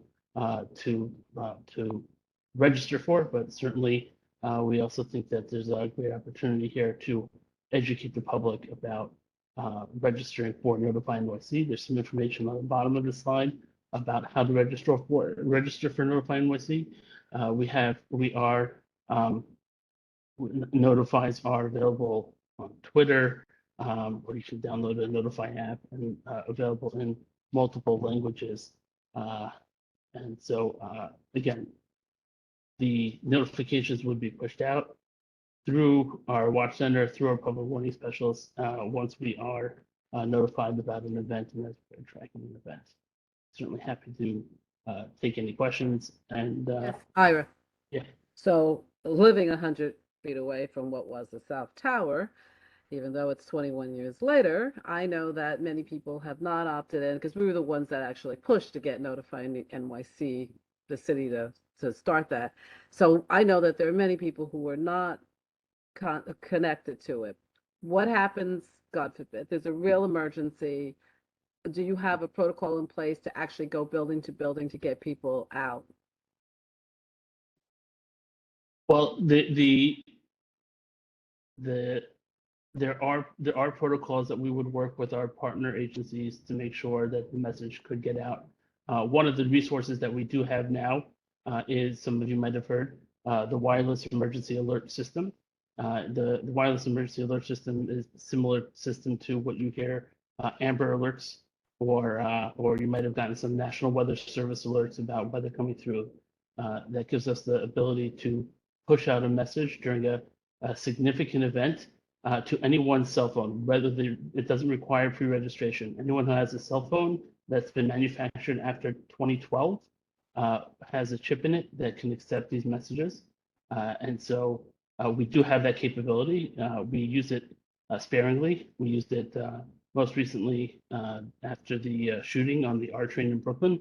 And one of the fantastic things is that once we put out that wireless emergency alert, the next morning with the picture and information about the suspect, he was captured not too long afterwards. So that is a tool that we have.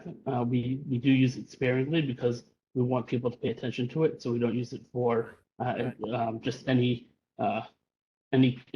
small concern. It has to be a significant event and something specifically that we would be directing people how to respond. We would either be telling people shelter in place or evacuate, go north, go south because of a particular incident. So that is a tool that's in our tool belt to be able to Ira, communicate. in terms of old people who don't necessarily have a cell phone and who live in close proximity to the site, and they don't have Notify NYC, how would you, again, is there something in place where you go in, or some agency, someone who's designated to do this will go in and make sure that everyone's evacuated?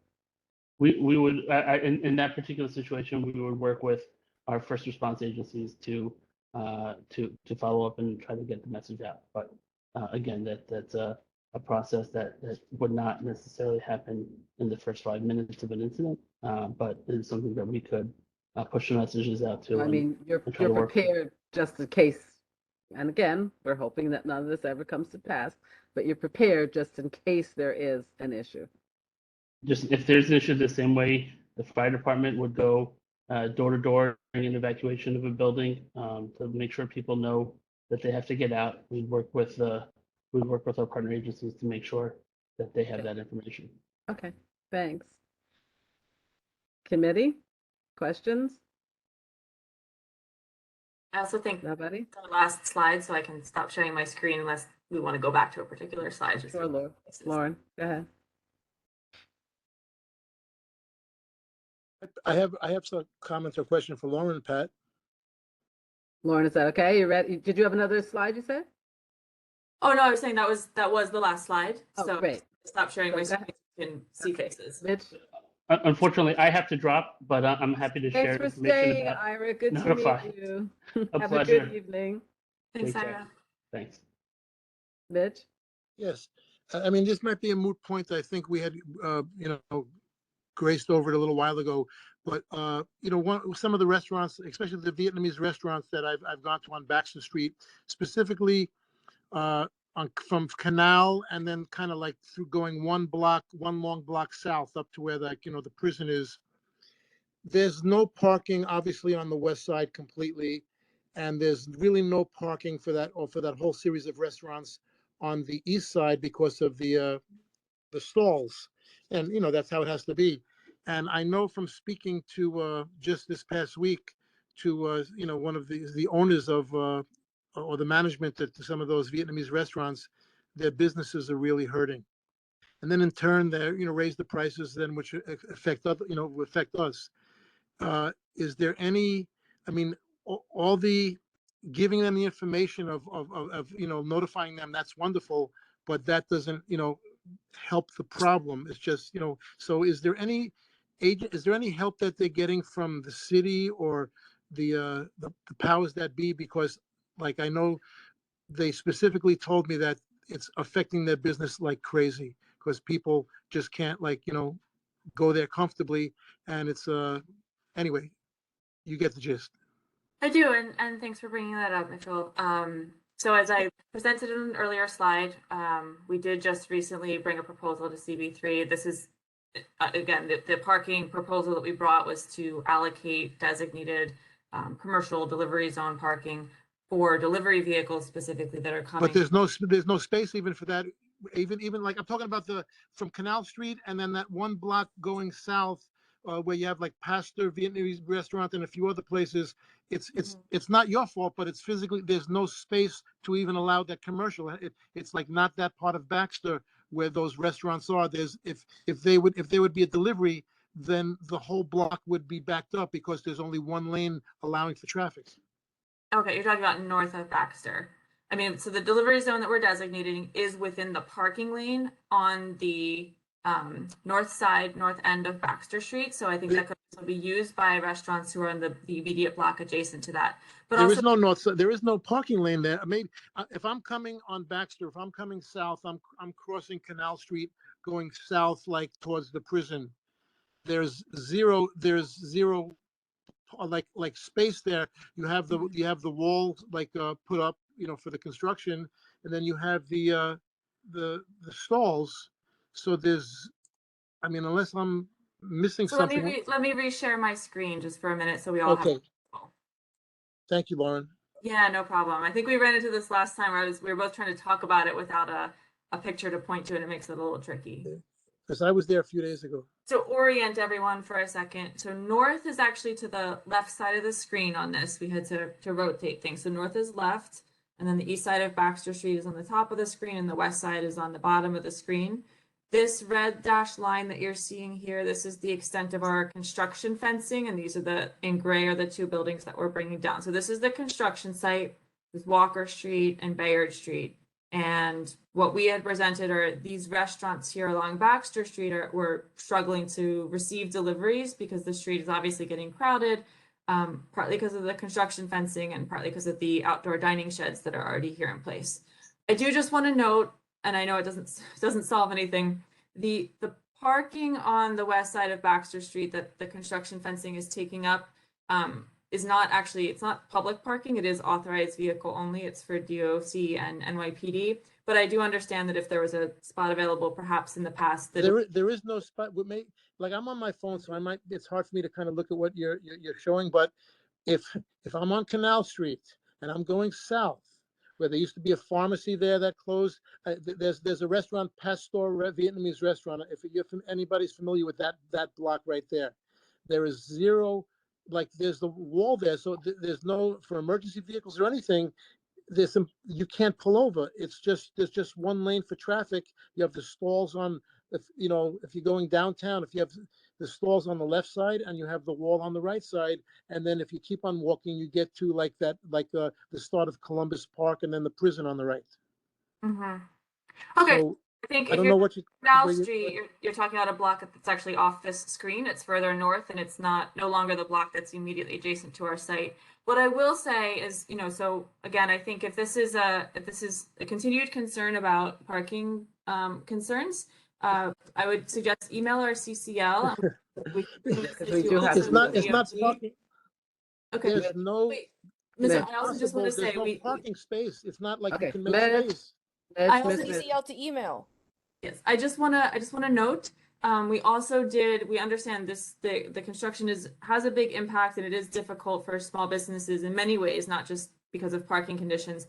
We did a number of outreach sessions over the series of, I think, about 4 weeks in the spring, where our CCO went around with a representative from SBS, that's the city's small business services, to meet with restaurant owner or business owners really in every business around the construction site to distribute information about resources that are available to them, contact information if they're struggling due to construction, who they can contact at SBS to get additional help, and how they can kind of navigate that. So there is additional outreach that we've done with the small businesses just generally to address their business concerns.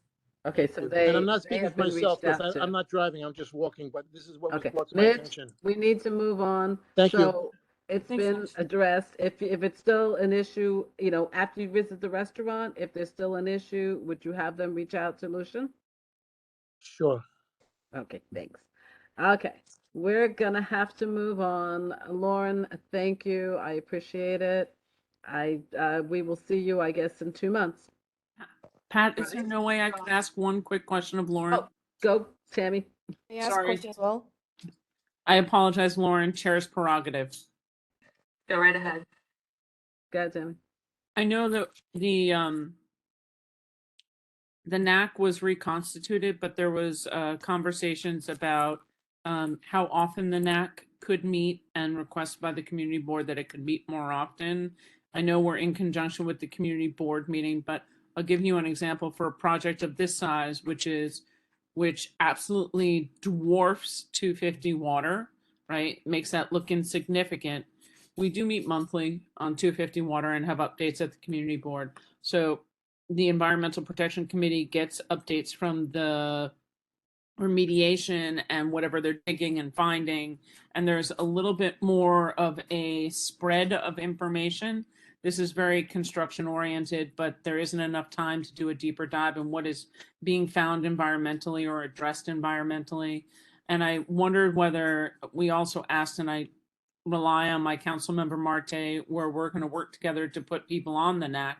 And while I appreciate that, it is still important to try and see if we can have a larger frequency of information coming out through that in the community boards. So is there any thought process that has been given to more of a monthly coordination of updates between the NAC and here? Because the NAC currently is only quarterly. Right, so the NAC is meeting if it's quarterly, it's every 3 months. We're here at the community board every other month. So I think we're getting between the frequency of those 2 meetings and the next NAC meeting, we're looking at, end of October, early November. We're getting close to actually a monthly frequency of touch points with the community. We did also, I just want to just note here while we're talking about requests made during the NAC, it also came up as a request that right now what we do is we record the NAC meetings and then post those on our website for folks who didn't attend or couldn't attend and want to see what happened in the NAC meeting. We did hear a concern from the NAC about wanting it to be more transparent in real time. So we'll be hosting them. We can open those up to be webinar style. So it'll still just be NAC members who can actively participate in the meeting. But for folks who want to tune in and listen in real time, we'll make that possible. But right now we are, and again, the NAC meetings, we coordinate those. Those are scheduled and set with City Hall, and the intent is to continue moving forward with those at a quarterly level. I think as we proceed, if it seems, and we're providing the monthly, sorry, I'm just it's a bit of a run-on sentence right now, Tammy. We are going to start issuing the monthly monitoring reports soon, so there'll be monthly updates coming regarding it's not actually remediation efforts, but the monitoring of environmental concerns that'll be issued out. So I think we are sharing information at a pretty high level of frequency in that sense. Thank you very much, and thanks for the time. And Andre, I see you have your hand up. Is it a quick question? I mean, I just had a quick comment. For the CCLs, the last one that was there, her door was locked. So I stopped by, I had other people stop by, and during office hours, the door was locked, and she was sitting in the back corner, knocking on the door. It took quite a while for her to even come and open the door. She didn't even want to open the door. So my request would be for, any future CCL or any sort of community liaison, actually keep the door unlocked so that people can come in and ask questions. Others having a locked door, with someone hiding in the back and no one in the front is pretty much useless. Also, I would ask, I know you're not in charge of the NAC, but, our council member, Marte, if we could open the NAC meetings to the public. Because, these are appointed, seats on this committee, but it doesn't really reflect the true makeup of the community that this is, this jail is impacting. I think it's limited to like fluent English speakers, and a large part of the community in the area does not speak fluent English. And having it, live broadcasted without translation and putting up the video on an obscure website on a government, link, most people can't access that. So I know you're not in charge of, selecting who's on the NAC, but, I ask that, our council member Marte and the mayor, it's a new administration, new people, open this up to the public, let people know what's going on. Because, I know you've knocked on 260 doors and been to like 40 businesses. But the thing is, like, when your CCLs come out to our actual businesses, all they do is hand out a piece of paper that shows you where to sign up for the NNN website, and that's it. Any sort of feedback that we give, they say, oh, just write an email, but that email goes nowhere. So it's really not real engagement. It's just, just satisfying numbers so you can give us a presentation to show that you knocked on doors. But there's really no way for us to give feedback and for us to see that our voices are being heard. So Okay. Yeah, All thank right. you for That's sharing, my- Andrea. that's I just, if I can just address a couple of those points. So the CCL does go around to share that information. She often has requested that folks follow up if they're providing feedback verbally, that they follow up with an email so that we have a record of that in writing, and also just to make sure that she's correctly, because she shares it with our team. We have multiple eyes looking at all emails that come in to make sure that we're correctly understanding the question. And all emails that have come into our CCL have been responded to. We do make sure that responses do go back out. So I just want to address that. And in regards to her having the front door locked of the office, unfortunately, there have been, our CCL is, well, Pauline has left, but when she was here, she was a female and she was often alone in that office. And there are some very real safety concerns that we have to be cognizant of. So the front door is often kept locked. However, as you noted, it may take her a moment to get up from her desk and come and unlock it, but we'll make sure that there's moving forward more prominent signage on the front door that does let people know, even though it's locked, you can knock and she will come and, let folks in. So she's there, or the CCL is there. We keep it staffed, but the door is not just wide open due to safety concerns. And you put a doorbell there or something where, so in case she doesn't hear the knock, she can hear the ring? Sure, we can, we'll check with the contractor. Right. Can do They make these really cool things called Ring doorbells, pursuant to what Pat's saying, where she could have a visual as well. That would work. Yeah, you can see from the back to the front I mean, door. it's clear, a glass clear plate glass. storefront. There's nothing hiding. She may have her back or whatever, so if we could put a doorbell, it'd be great. Justine, it's got to be really fast. It will be really fast, but it's just going to say that everything that Andrea just said to me goes to why it's important that you folks come back monthly to our meetings, because there is give and take in this meeting versus the NAC, which is listening. You're providing information, but there's not a chance to interact. And at our meetings, you can interact. And that's all I have to say. Thank you. Thanks. Okay, we're gonna have to move it along. Thank you so much, Lauren. Again, we will have you back month after next. So in the meantime, if there's anything that comes up that you think we should know, you'll send the information to Lucian. Enjoy the rest of your night. Thank you all for your time. Thanks. So, Mariama and Jill, I'm sorry that we kept you waiting, and you're on. You're up.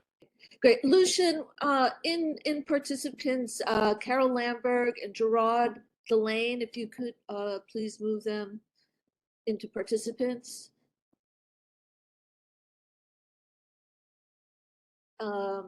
Just so that while that's happening, so there are several of us that were at the hearing today. You might want to just tell people there was a hearing today. Sure. Mariama, do you want to talk about the hearing, or do you want me to? Basically, Toby announced the hearing the other day at land use at Monday's meeting. Yeah, I don't know what just happened. An LMDC / ESD public hearing. They weren't answering questions. They were just taking comments and testimony from members of the public, those who signed up and those who didn't. They actually allowed for people to go back around because the hearing was 3 hours from 5 to 8. So once everybody that had signed up to testify was done, there was still remaining time. They let people speak again. And, they were listening, it seemed, but there was no back and forth. There was no question and answer. So we didn't get like feedback from them or anything. Right. Yeah. That was the main thing. I was a little surprised there was no question and answer. All right. So are you guys ready with your presentation? Yes, and we're so excited. There's fireworks going off. Actually, very unadvised of fireworks. Yeah. Well, that was going to be my question for the police officer, but I'll ask him next meeting. So we, the Coalition for 100% Affordable 5 World Trade Center got a gracious grant from the New York Community Trust to hire an independent uh, study of how feasible it would be to make 5 World Trade Center 100% affordable. And we're gonna, Carol Lamberg, who I'm going to introduce in a second, will introduce Professor Gerard Delane, who was amazing, and we'll talk about the study. Carol Lamberg is one of the members of the coalition, and I'm going to give you a little background on Carol before she starts. 3 decades. She was the executive director of the Settlement Housing Fund and responsible for producing over 8,700 affordable apartments. Carol's testified before the legislative bodies, commissions, and government agencies. She has drafted amendments to federal, state, and local statutes on this. She's authored numerous op-ed pieces, articles on housing. She's written at least 2 books. She's on the board of the National Housing Conference, on the board of Citizens Housing and Planning Council, Two Bridges Neighborhood Council, and the Rockaway Waterfront Alliance. She's a lifetime trustee of the New York Housing Conference, and with our own Susan Cole, responsible for the creation of Manhattan Plaza, the housing complex on 42nd Street, the affordable housing complex, which provides affordable housing for 3,500 people. So to say Carol knows what she's talking about is probably the biggest understatement I've said in quite some time. So Carol, maybe you can give a little background and introduce Gerard, who will talk to you about the feasibility study. Okay, can people hear me? Yes. How do I, you can hear me. Okay, you don't need to see me. So I really was interested in listening to the rest of the hearing and impressed with the questions that the members of the community board and their concern for the community. So I was asked to be a member of the coalition, and I've been very, very pleased to do so. I was sure that we could create affordable housing on Site 5 of the World Trade Center site. We did not want to deplete the city's housing funds or the state housing funds that are used for, that have been allocated for a pipeline of all over New York City. So I thought of a few ideas for financing that was outside the norm, a 501c3 bond, a direct appropriation. And then it was good, we decided to try to find a objective consultant to do an in-depth study, and we were able to get the grant that Jill described, and we were able to find Gerard Delane. Now, he is a rare combination. He's a professor both at Pratt and NYU and teaches affordable housing, economics, and development, but he's, unlike what you hear about academia, he actually does things. He's a developer. He's developed a number of buildings using all kinds of government programs, and he came up with a plan and an idea that was resulted in about half the direct government subsidy that my ideas would have generated. So without further ado, I won't talk anymore. Gerard, I see you there. So talk about your excellent study and your findings, which I've enjoyed working with you and picking apart some of the ideas, and then the results are excellent. So you're on, Gerard. All right. Good evening, everybody. Can I share my screen? Is that possible? If not, I can just present without. I think Lucian can help with that. Just to do it, but I'll. That I could just. No, you should be able to do it. Let me just make you the presenter in case that makes it easier. See if that gives you control. Hold on, I got to go to my system settings.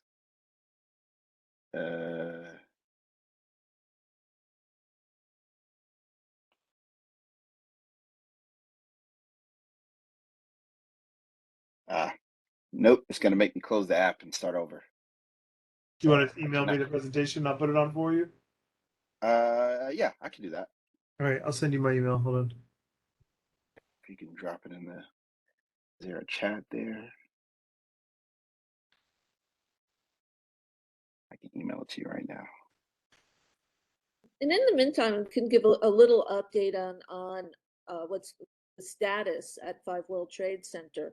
So the hearing that was tonight was to allow the LMDC to transfer. They own the property. They own 5 World Trade Center. Well, we all own it. In effect, it was paid with government funds. But they are now going to vote on transferring that property to the Port Authority. And then the part of that's also the Port Authority will then lease it to Silverstein. What we were told in a recent meeting is that LMDC wants to close down. And they're really on their own timetable that they have created to make this happen as quickly as possible. So they also have, don't hold me to this number, somewhere between 130 and 160 million dollars left that they need to disperse before they can close down. And from what I understand, also not 100% sure, but this is, and Mariama jump in, that they are going to just give that money to the Memorial Museum and not put any of that towards affordable housing. Part of their original mandate did include affordable housing. And to the best of my knowledge, they have not created any affordable housing in the Community Board 1 catchment area. So there's a lot of issues going on, and they're really pushing hard to get this through. Yeah, and what's really upsetting is that in the information that was foiled, it appears that the land on which the memorial is also supposed to be granted to them, ownership over to them as part of this deal too. So, just imagine, like we keep saying, never forget. And I like, there was a post the other day by our next congressman, never forget means never forget, but like people keep forgetting anyway. And if we give ownership of this public land, not just Site 5, where 5 World Trade is, but where the memorial is, to, whomever, private entities, 20 years from now, when people have really forgotten and nobody cares, they can say, you know what, do we even need this museum here anymore? Let's knock this down and put whatever we feel like putting here. Because they will have they would have gotten ownership of the property. We need to maintain as much as we can within the public realm, or at least public management as possible, or we're going to be sorry. I sent that file over. You should have it now. Watch my inbox. As soon as it comes in, I'll put it on the screen. But I can get started. Okay. Why don't you just describe it in general Yeah, terms? if you want to get started, I'll catch up with you on the presentation. Yeah, I'll get started. So, good evening, everybody. Nice to meet you all. See some familiar faces there. So thank you for hanging in there. This has been a long meeting, so I'll try to keep it entertaining and brief. So thank you for joining. I'd like to extend a thank you once again to the Coalition for 100% Affordable 5 World Trade Center. Without your support, that this study, wouldn't exist. So I do appreciate your hard work and you continuing to fight the fight. So I was contacted to do a feasibility study to determine how can we develop a residential tower at 5 World Trade Center that's 100% affordable. You should be able to make it full screen. Oh, can I control that? Are you doing it? There you go. Perfect. Okay. You can stay there for now. So, as I was saying, I was contacted to do a feasibility study about how to do 100% affordable housing at 5 World Trade Center. We believe this is the start of a broader conversation about how we can create affordable housing in every city in America, including the expensive ones, including the high resource ones, including the ones that have, great education, great culture, great arts, great economic employment opportunities. This site represents that, if this is done as 100% affordable, it'll be the tallest affordable housing building in America and probably in the world. And if you're going to do something special, we believe this is that opportunity to do so.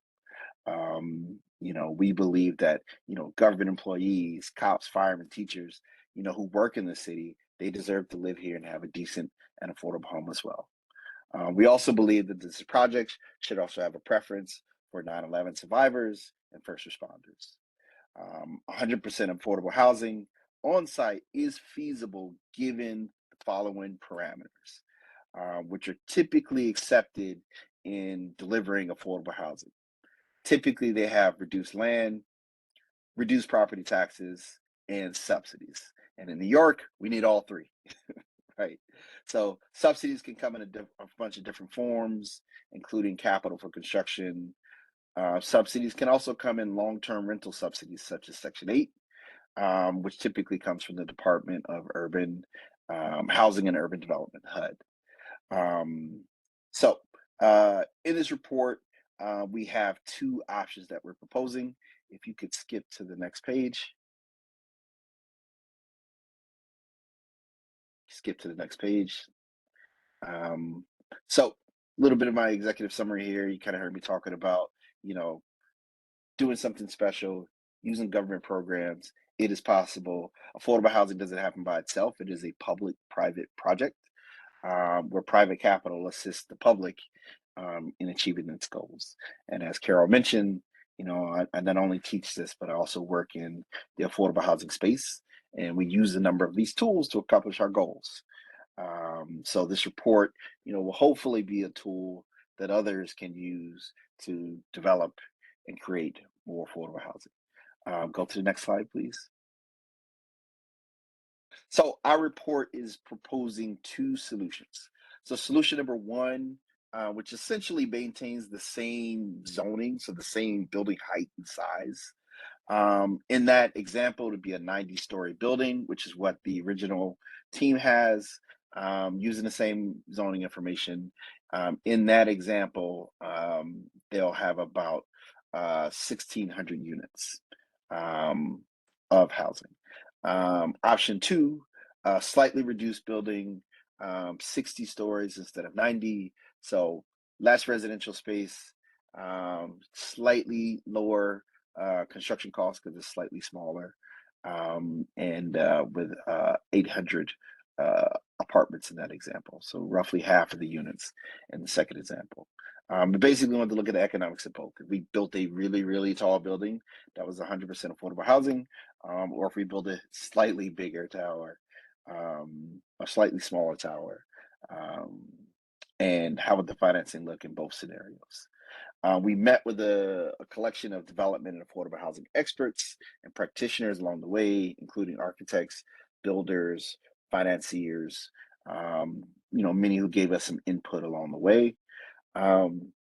In summary, both options, have extremely low income, moderate income, and some affordable. So we have 33% of the apartments are at Section 8 rents. And the Section 8 rents were calculated using the small area FMR rents. So they're actually higher than 60% of AMI. So it provides housing for those who make, below 50, but the landlord who owns the building has a slightly higher revenue stream. The other 33% has 60% of AMI. The other balance of the apartments have 100% of AMI, right? So roughly an individual who makes 60% of AMI makes about $56,000 a year. So you think of like, a school teacher or a policeman, or a younger policeman. And then you think of 100% of AMI, and an individual making $93,000 a year. That is the balance of the makeup of the building that we are proposing for 100% affordable housing. On the financing side, the way we sized it was based on the income stream from those buckets of apartments. There's a debt size that can be supported. We do not want to use bond financing, which is typically used for LIHTC, which is the typical affordable housing construction financing. Not sure if you know, but we have a bond cap issue in New York State, where we use all of it every year, and there's not enough of it. So what we're proposing is to use a debt strategy that does not cause a burden to New York City HPD or to HCR at the state, that they're already packed, timeline of projects. So we want to come up with a debt structure that is separate from those. And we'd love to talk to HUD and to talk to Fannie Mae and the federal government about what debt products are possible. A good example is even on One World Trade Center years ago, they came up with Liberty bonds to help make that project happen. We think this project is special to do a similar thing. We size the equity on the project essentially for cash that'll come into the project. Based on the revenue and the profit stream, there's a return on equity. We sized that at 20% IRR, which is the typical return on equity.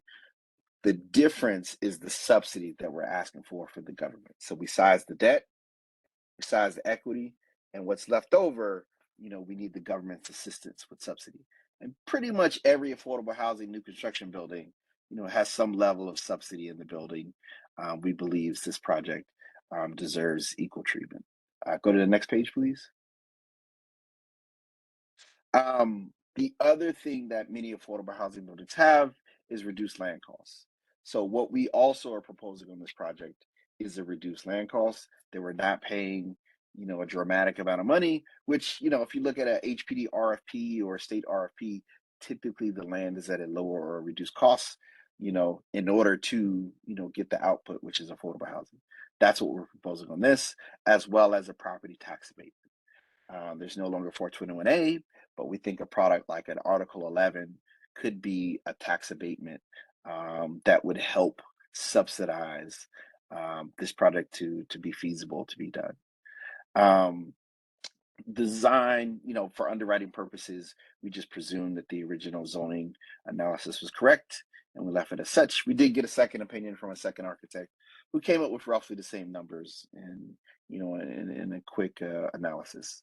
The program in the building, we kept the lower portion of the building same, where there's going to be retail on the first floor and commercial as well, and then residential on all the upper floors.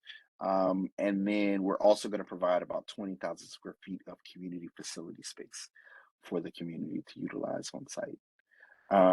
Construction costs, we did meet with a couple of contractors.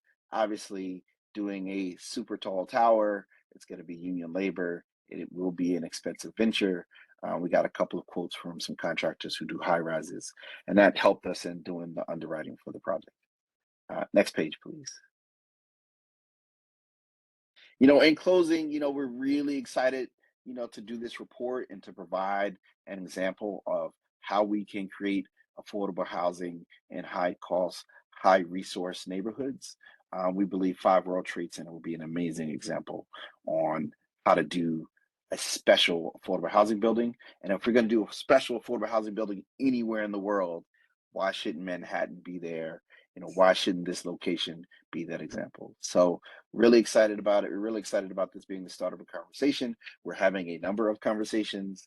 The Port Authority wants to have a follow-up conversation where we look at the numbers again. They're going to try to sharpen my numbers, but I think the good news is we're having a conversation. As my colleagues mentioned a few minutes ago, they weren't that receptive. They were kind of standoffish. But we believe we're going to keep knocking on that door and hopefully get through. So I'm really excited about it. We have the numbers.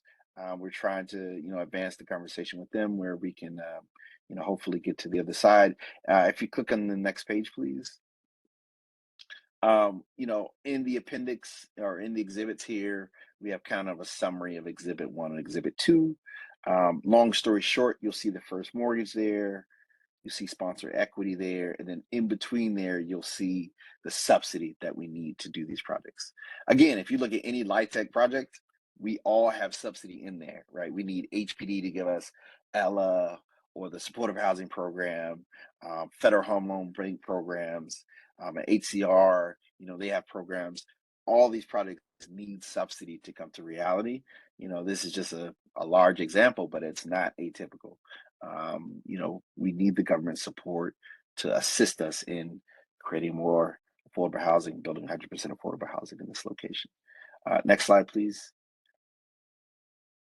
Here's just kind of a breakdown on the square foot distribution. Next page. And then lastly, kind of a breakdown of roughly what the hard costs are. You'll see Exhibit 1 has slightly higher hard costs than option 2. And that is our feasibility study. Any questions? I have I'd like a clarification, please. I thought that the building that was being proposed was 80 stories, not 90 stories. I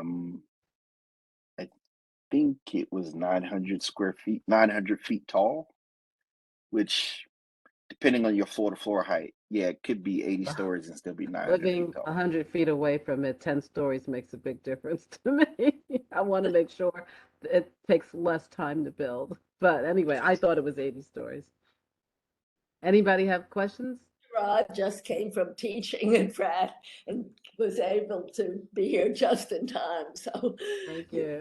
yeah, it is also just since I was sort of worried about that. I didn't hear of private equity going into affordable housing and without any of the tax credits. But then I asked quite a number of people who said, oh yes, there are groups that want, like Enterprise Foundation, Goldman Sachs, their nonprofit arm. There would be people who want to show that they're community minded, the EGS, whatever, would get high marks. ESG. They would like to, especially in a project like this, and get great publicity for it. And Exactly. it could be done. It's really exciting. Carol, your friend Susan has a question, and then Mitch. I know her. I just want to say I heard Jill speak tonight. I switched meetings and she was fabulous. I just want everybody to know that. She's the only one I heard, but Mariama was also. I didn't get to hear Mariama, but I just wanted people to know that. And of course, I think we should ask for 100% affordable housing, and I too think it's feasible, but we have to push them and we have to just stand. We really do have to push them. That's all. Thanks, Thank you, Mitch. Susan. Justine? I'm sorry, Pat, yes? Mitch, you wanted to go Oh, yes, next? no question. I was going to echo what Susan just said. I just want to say to Jill, Mariama, and I just didn't catch the gentleman's name, but he's brilliant. Thank you, thank you, thank you. Gerard, and yes, he is very brilliant. Yeah, he must have went to NYU. That part Oh, he went to my old school, Pratt. I know, I'm teasing. Oh, no, he Thank teaches you at so Pratt. much. We don't know where you went to school, Gerard. I know, but he teaches at NYU. I was just joking. I did go to NYU, but I teach at NYU. I know, I was just teasing. Who was Justine? Yep, thank you. Thanks a lot. Gerard, thank Justine? you again. What an amazing presentation. Every time I see it, I learn something new. I just want to reiterate some of the stuff that people have said. And to me, the biggest message here that needs to be put forth is that this is an opportunity to set a different picture and a different goal moving forward in Manhattan, but in all of New York City when building housing. You need to look at putting the very low income with the moderate income and the middle income people together. And then obviously not on public land. You can throw in some luxury if you need it. Although Lower Manhattan, for one, does not need one more luxury tower with so many sitting empty right now. But it is a model that can be held up, and it would really change the whole landscape of Manhattan and New York City, because it would be bringing in racial and socioeconomic diversity. And because the towers, whether it's 60 stories, 80 stories, 90 stories, it's almost a microcosm of a community in and of itself because it's a tower. So it would make an impact from day one when it opens. And that is what is being lost here. And I know we're talking, because looking at Gerard's numbers, it's still a lot of money we're talking about, and trying to find that money to come from someplace. However, it is worth it. It is totally worth it. So thank you. I put my hand back up, so after everybody else, I just had one suggestion for after Okay. this. After everyone else. Who Yes, was sir. next? Desi? Justine literally just said everything I was going to say. important that we, So then we'll move on to Bob. Go ahead, Betsy. just not continue to build luxury housing in spaces that already have so much. And so this really does have the opportunity to be the model. And I think this neighborhood is really an important place to begin in terms of creating racial and social and housing equity. So kudos. And that's how our government officials, our elected officials are going to be able to sell this, is because it's going to change the city. Yeah. Bob is next. I wanted to say this feasibility study stands as a social and a mathematical proof of what's possible.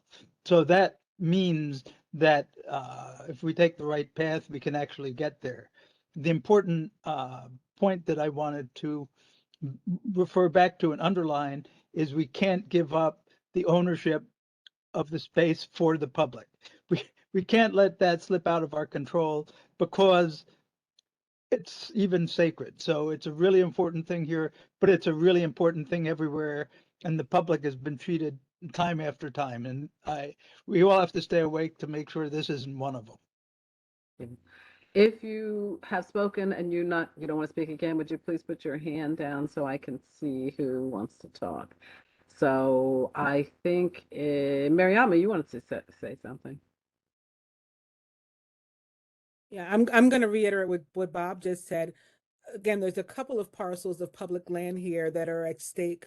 And when we think about things like the museum, which isn't necessarily part of the original charter, whereas affordable housing is of the LMDC. If you Google it right now, it'll bring up a tab that you can click on to see what was originally stated back in, what was it, 2002, I believe, and what affordable housing has been built, and there is none, okay, that's been built. So it's really insulting to suggest that we would give this money to the museum or to anybody else, to anything else other than affordable housing, when we're still owed that.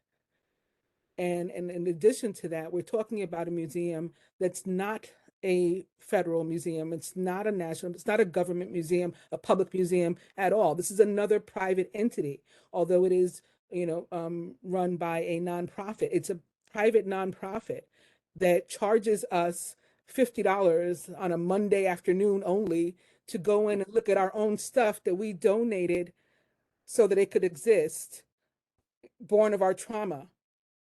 All of these things are important to remember when we're talking about it. Well, what is the value of that? This project isn't any more expensive than any of the other projects we see on the news every single day. $1 billion for a stadium. We need $1 billion for this.